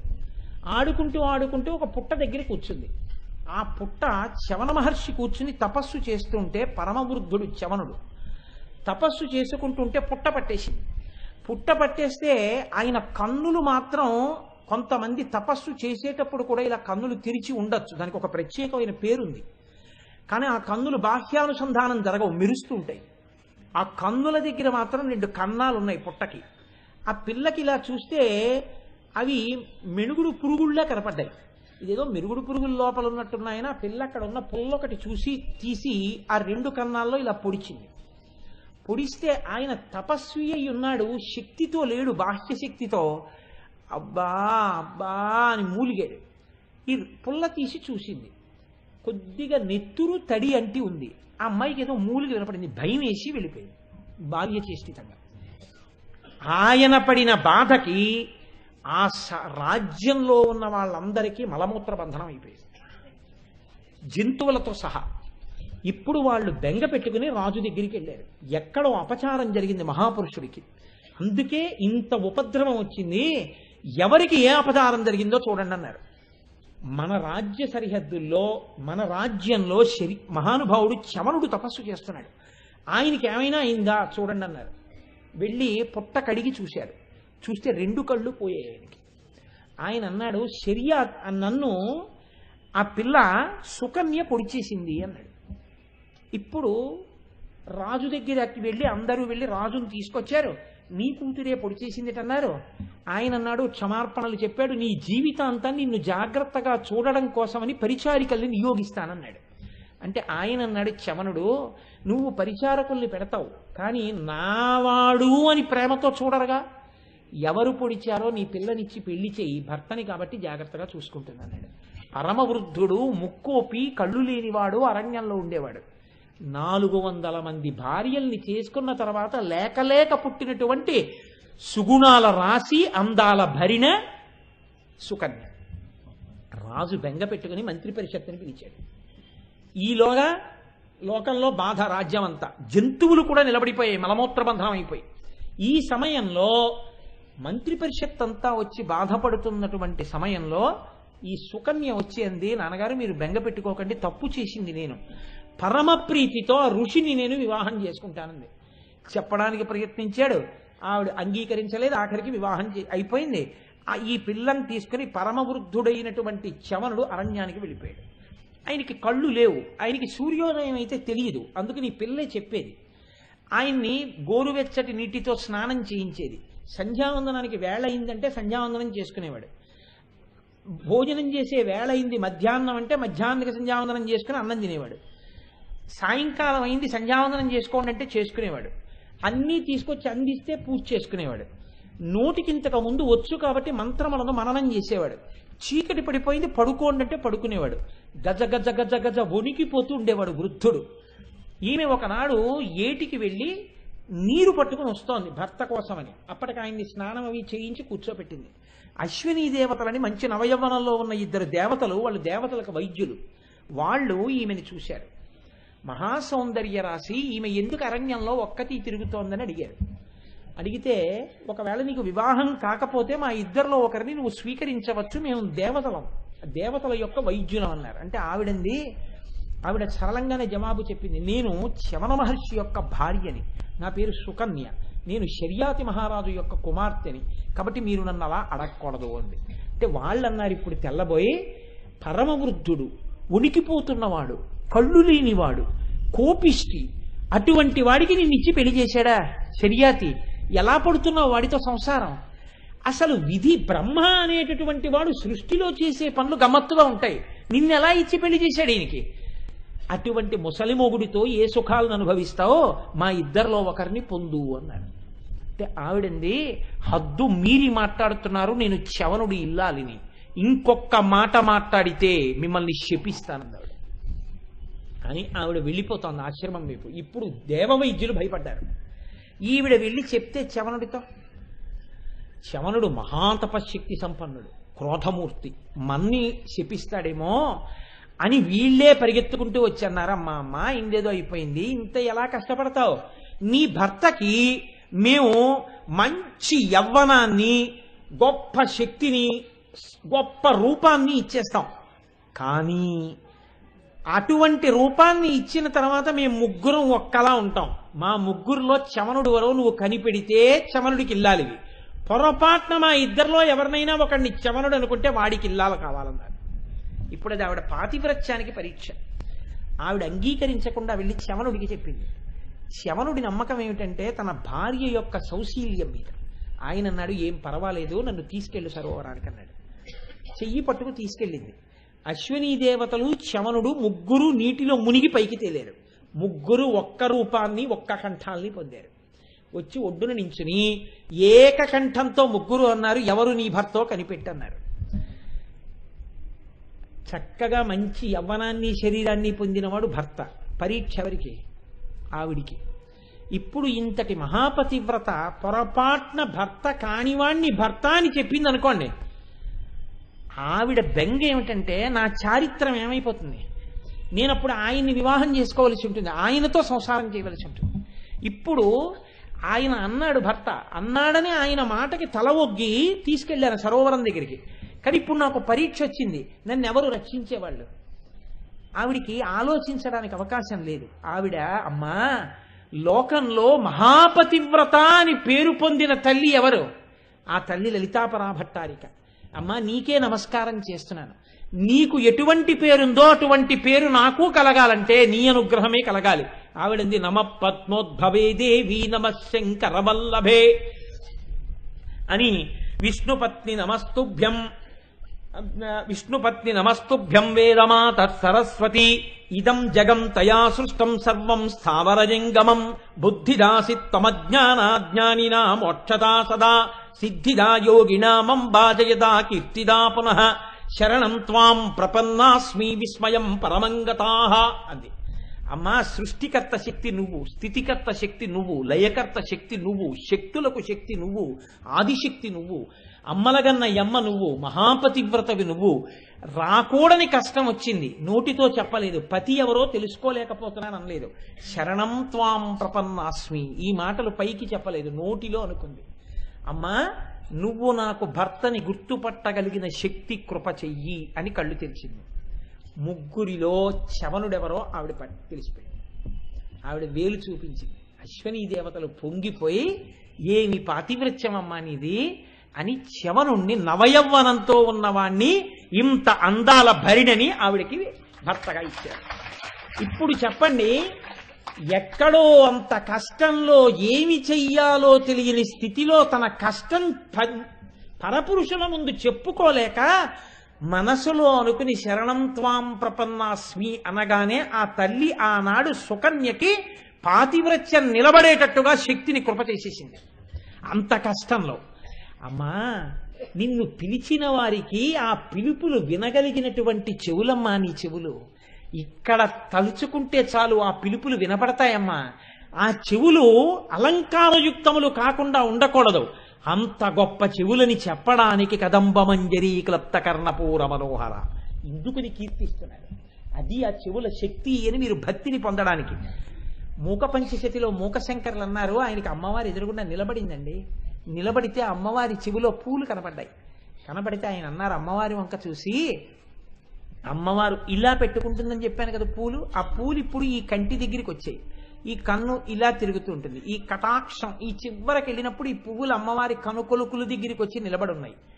ఆయన అన్నారు మూకశంకర్లు, కామాక్షి వీక్షణ రుచాయుధి నిర్జితం మే నీలోత్పలం నిరవశేష గతాభిమానం ఆగత్య తత్పరిసరం శ్రవణావతంస వ్యాజేన నూనమభయార్ధనమతనోతి అన్నారు. అమ్మా నీ చెవిలో పెట్టుకున్నవి నల్ల కలువలు అన్నారు ఆయన. ఆయనకి నల్ల కలువలతో దర్శనమిచ్చింది. నల్ల కలువలు పెట్టుకుని ఉన్నావు, ఈ నల్ల కలువలు నీ చెవిలో ఎందుకు పెట్టుకున్నావో తెలుసా? అవి ఇక్కడికి ఎందుకు వచ్చాయో తెలుసా? ఈ నల్ల కలువలు నీకు ఒక అపచారం చేశాయి. ఎవరైనా చెయ్యకూడని తప్పు చేశారనుకోండి, వాళ్ళ మీద ఆగ్రహించామనుకోండి, వాడు భక్తుడు అనుకోండి, అయ్యో అనవసరంగా కోపడ్డారు, మళ్ళీ ఎలా అయినా ఆయనకి చెప్పుకుని ఆయన ప్రసన్నుడయ్యేట్టు చూసుకుందాం అంటే కన్నుల్లో పడ్డానికి ప్రయత్నిస్తారు 1-10 మార్లు. చూసి ఏమయ్యా ఏంటి అంటే, అయ్యా బాబు పిలిచారు అంతే చాలండి బాబు, మీరు పిలవలేదని బెంగట్టుకు పోయానండి అన్నాడు అనుకోండి, గురువు ప్రసన్నుడు అయిపోతాడు. అలా ఈ నల్ల కలువలకు తప్పు చేసేయట. ఏమిటా తప్పు అంటే, అమ్మవారి కన్నులకున్న కాంతి మా కాంతి ఒకటే అన్నైట. ఎందుకంటే అమ్మవారిని కువలయాక్షి అన్నారు కదా అని. అమ్మవారి ఇలా చూసింది, భయపడిపోయేట. అయ్య బాబోయ్ ఆ కాంతి ఎక్కడ, మేమెక్కడ? ఇప్పుడు కువలయాక్షి అన్నారు కదా అని మా కన్నుల్లో ఆవిడ కన్నులున్నాయని చెప్పి గర్వానికి పోయాం. ఇప్పుడు ఆ తల్లి మమ్మల్ని దగ్గరికి రాణిస్తుందయ్యా. అందుకని అవి ఏం చేశాయంటేట, తిన్నగా కన్నుల దగ్గరికి వచ్చి క్షమార్పణ చెప్పి మీ అందం ముందు మేమేం పనికొస్తాం లేదో తెలియకన్నాం, మమ్మల్ని క్షమించేయని కన్నులకే చెప్పుకుందామంటే కుదరదని ఈ కన్నులకి బాగా దగ్గరగా ఉన్న చెవుల్ని పట్టుకుని చెవుల దగ్గర కూర్చున్నాయిట. అంటే ఇప్పుడు ఈ కన్నులు చెవుల దగ్గరికి వస్తాయి. ఎందుకని? ఈ కన్నులకి చెవులకి ఉన్న స్నేహం అటువంటిది. ఎందుకని అంటే అపాంగత్తే లబ్ధవా, ఈ కన్నులు ఎప్పుడు ఇక్కడికి ఎడతాయి. ఇక్కడికి వచ్చినప్పుడు వీటిలో కూర్చుంటే వీటికి ఇవి మిత్రులు అయ్యాయి కదా ఇప్పుడు, అందుకని ఇవేం అనలేవు. ఆ మిత్రుడికి మిత్రుడు కాబట్టి ఊరుకున్నాయిట. ఊరుకుంటే ఇప్పుడు ఇలా రాగానే క్షమార్పణ చెప్తున్నాయిట. అమ్మాయి ఏమనుకోకమ్మా, ఏదో అన్నామమ్మా, తెలియకన్నామమ్మా, నీ కాంతి ఎక్కడమ్మా, మేమెక్కడమ్మా, నీ శుభకెక్కడమ్మా, మేమెక్కడమ్మా, నీ చల్లని చూపు ఎక్కడమ్మా, మేమెక్కడమ్మా అంటే ఇలా వచ్చి ఇలా వెళ్ళిపోతున్నాయిట. వింది కదా చాలు అని మళ్ళీ వచ్చినప్పుడు అలా అమ్మ క్షమించమ్మా, క్షమించమ్మా, క్షమించమ్మా అంటున్నాయిట. అమ్మ క్షమించేసిందిట. నీ కన్నుల యొక్క అందంతో పోటీ పడినటువంటి విషయానికి క్షమార్పణ చెప్పుకోవడానికే ఆ పూల గుత్తులు ఇలా కూర్చున్నాయమ్మా, నాకు అర్థమైపోయింది అన్నారు మూకశంకర్. ఎంత గమ్మత్తుగా చెప్పారో చూడండి. అంటే ఆ చెవిలిలో ఉన్న పువ్వులను నువ్వు ఊహించినంత మాత్రం చేత నీ తప్పుల్ని కూడా ఆవిడ కటాక్షంతో క్షమించి దగ్గరకి తీసుకుంటుంది. ఇప్పుడు ఇవన్నీ ఎందులోంచి వచ్చాయి? కదంబమంజరీ క్లుప్త కర్ణపూర మనోహర. పైకి చిన్న నామాల్లో ఉంటాయి, కానీ ఆ నామములు మనం ఎంత అందంగా అమ్మవారి పాదములు పట్టుకుని రక్షణ పొందొచ్చో మనకి ఉపదేశం చేసేటటువంటి అద్భుతమైనటువంటి అమృత భాండములు. కనుక రేపటి రోజున శుక్రవారం గనక తాటంక యుగళీభూత తపనోడుప మండల దానితో ప్రారంభం చేద్దాం.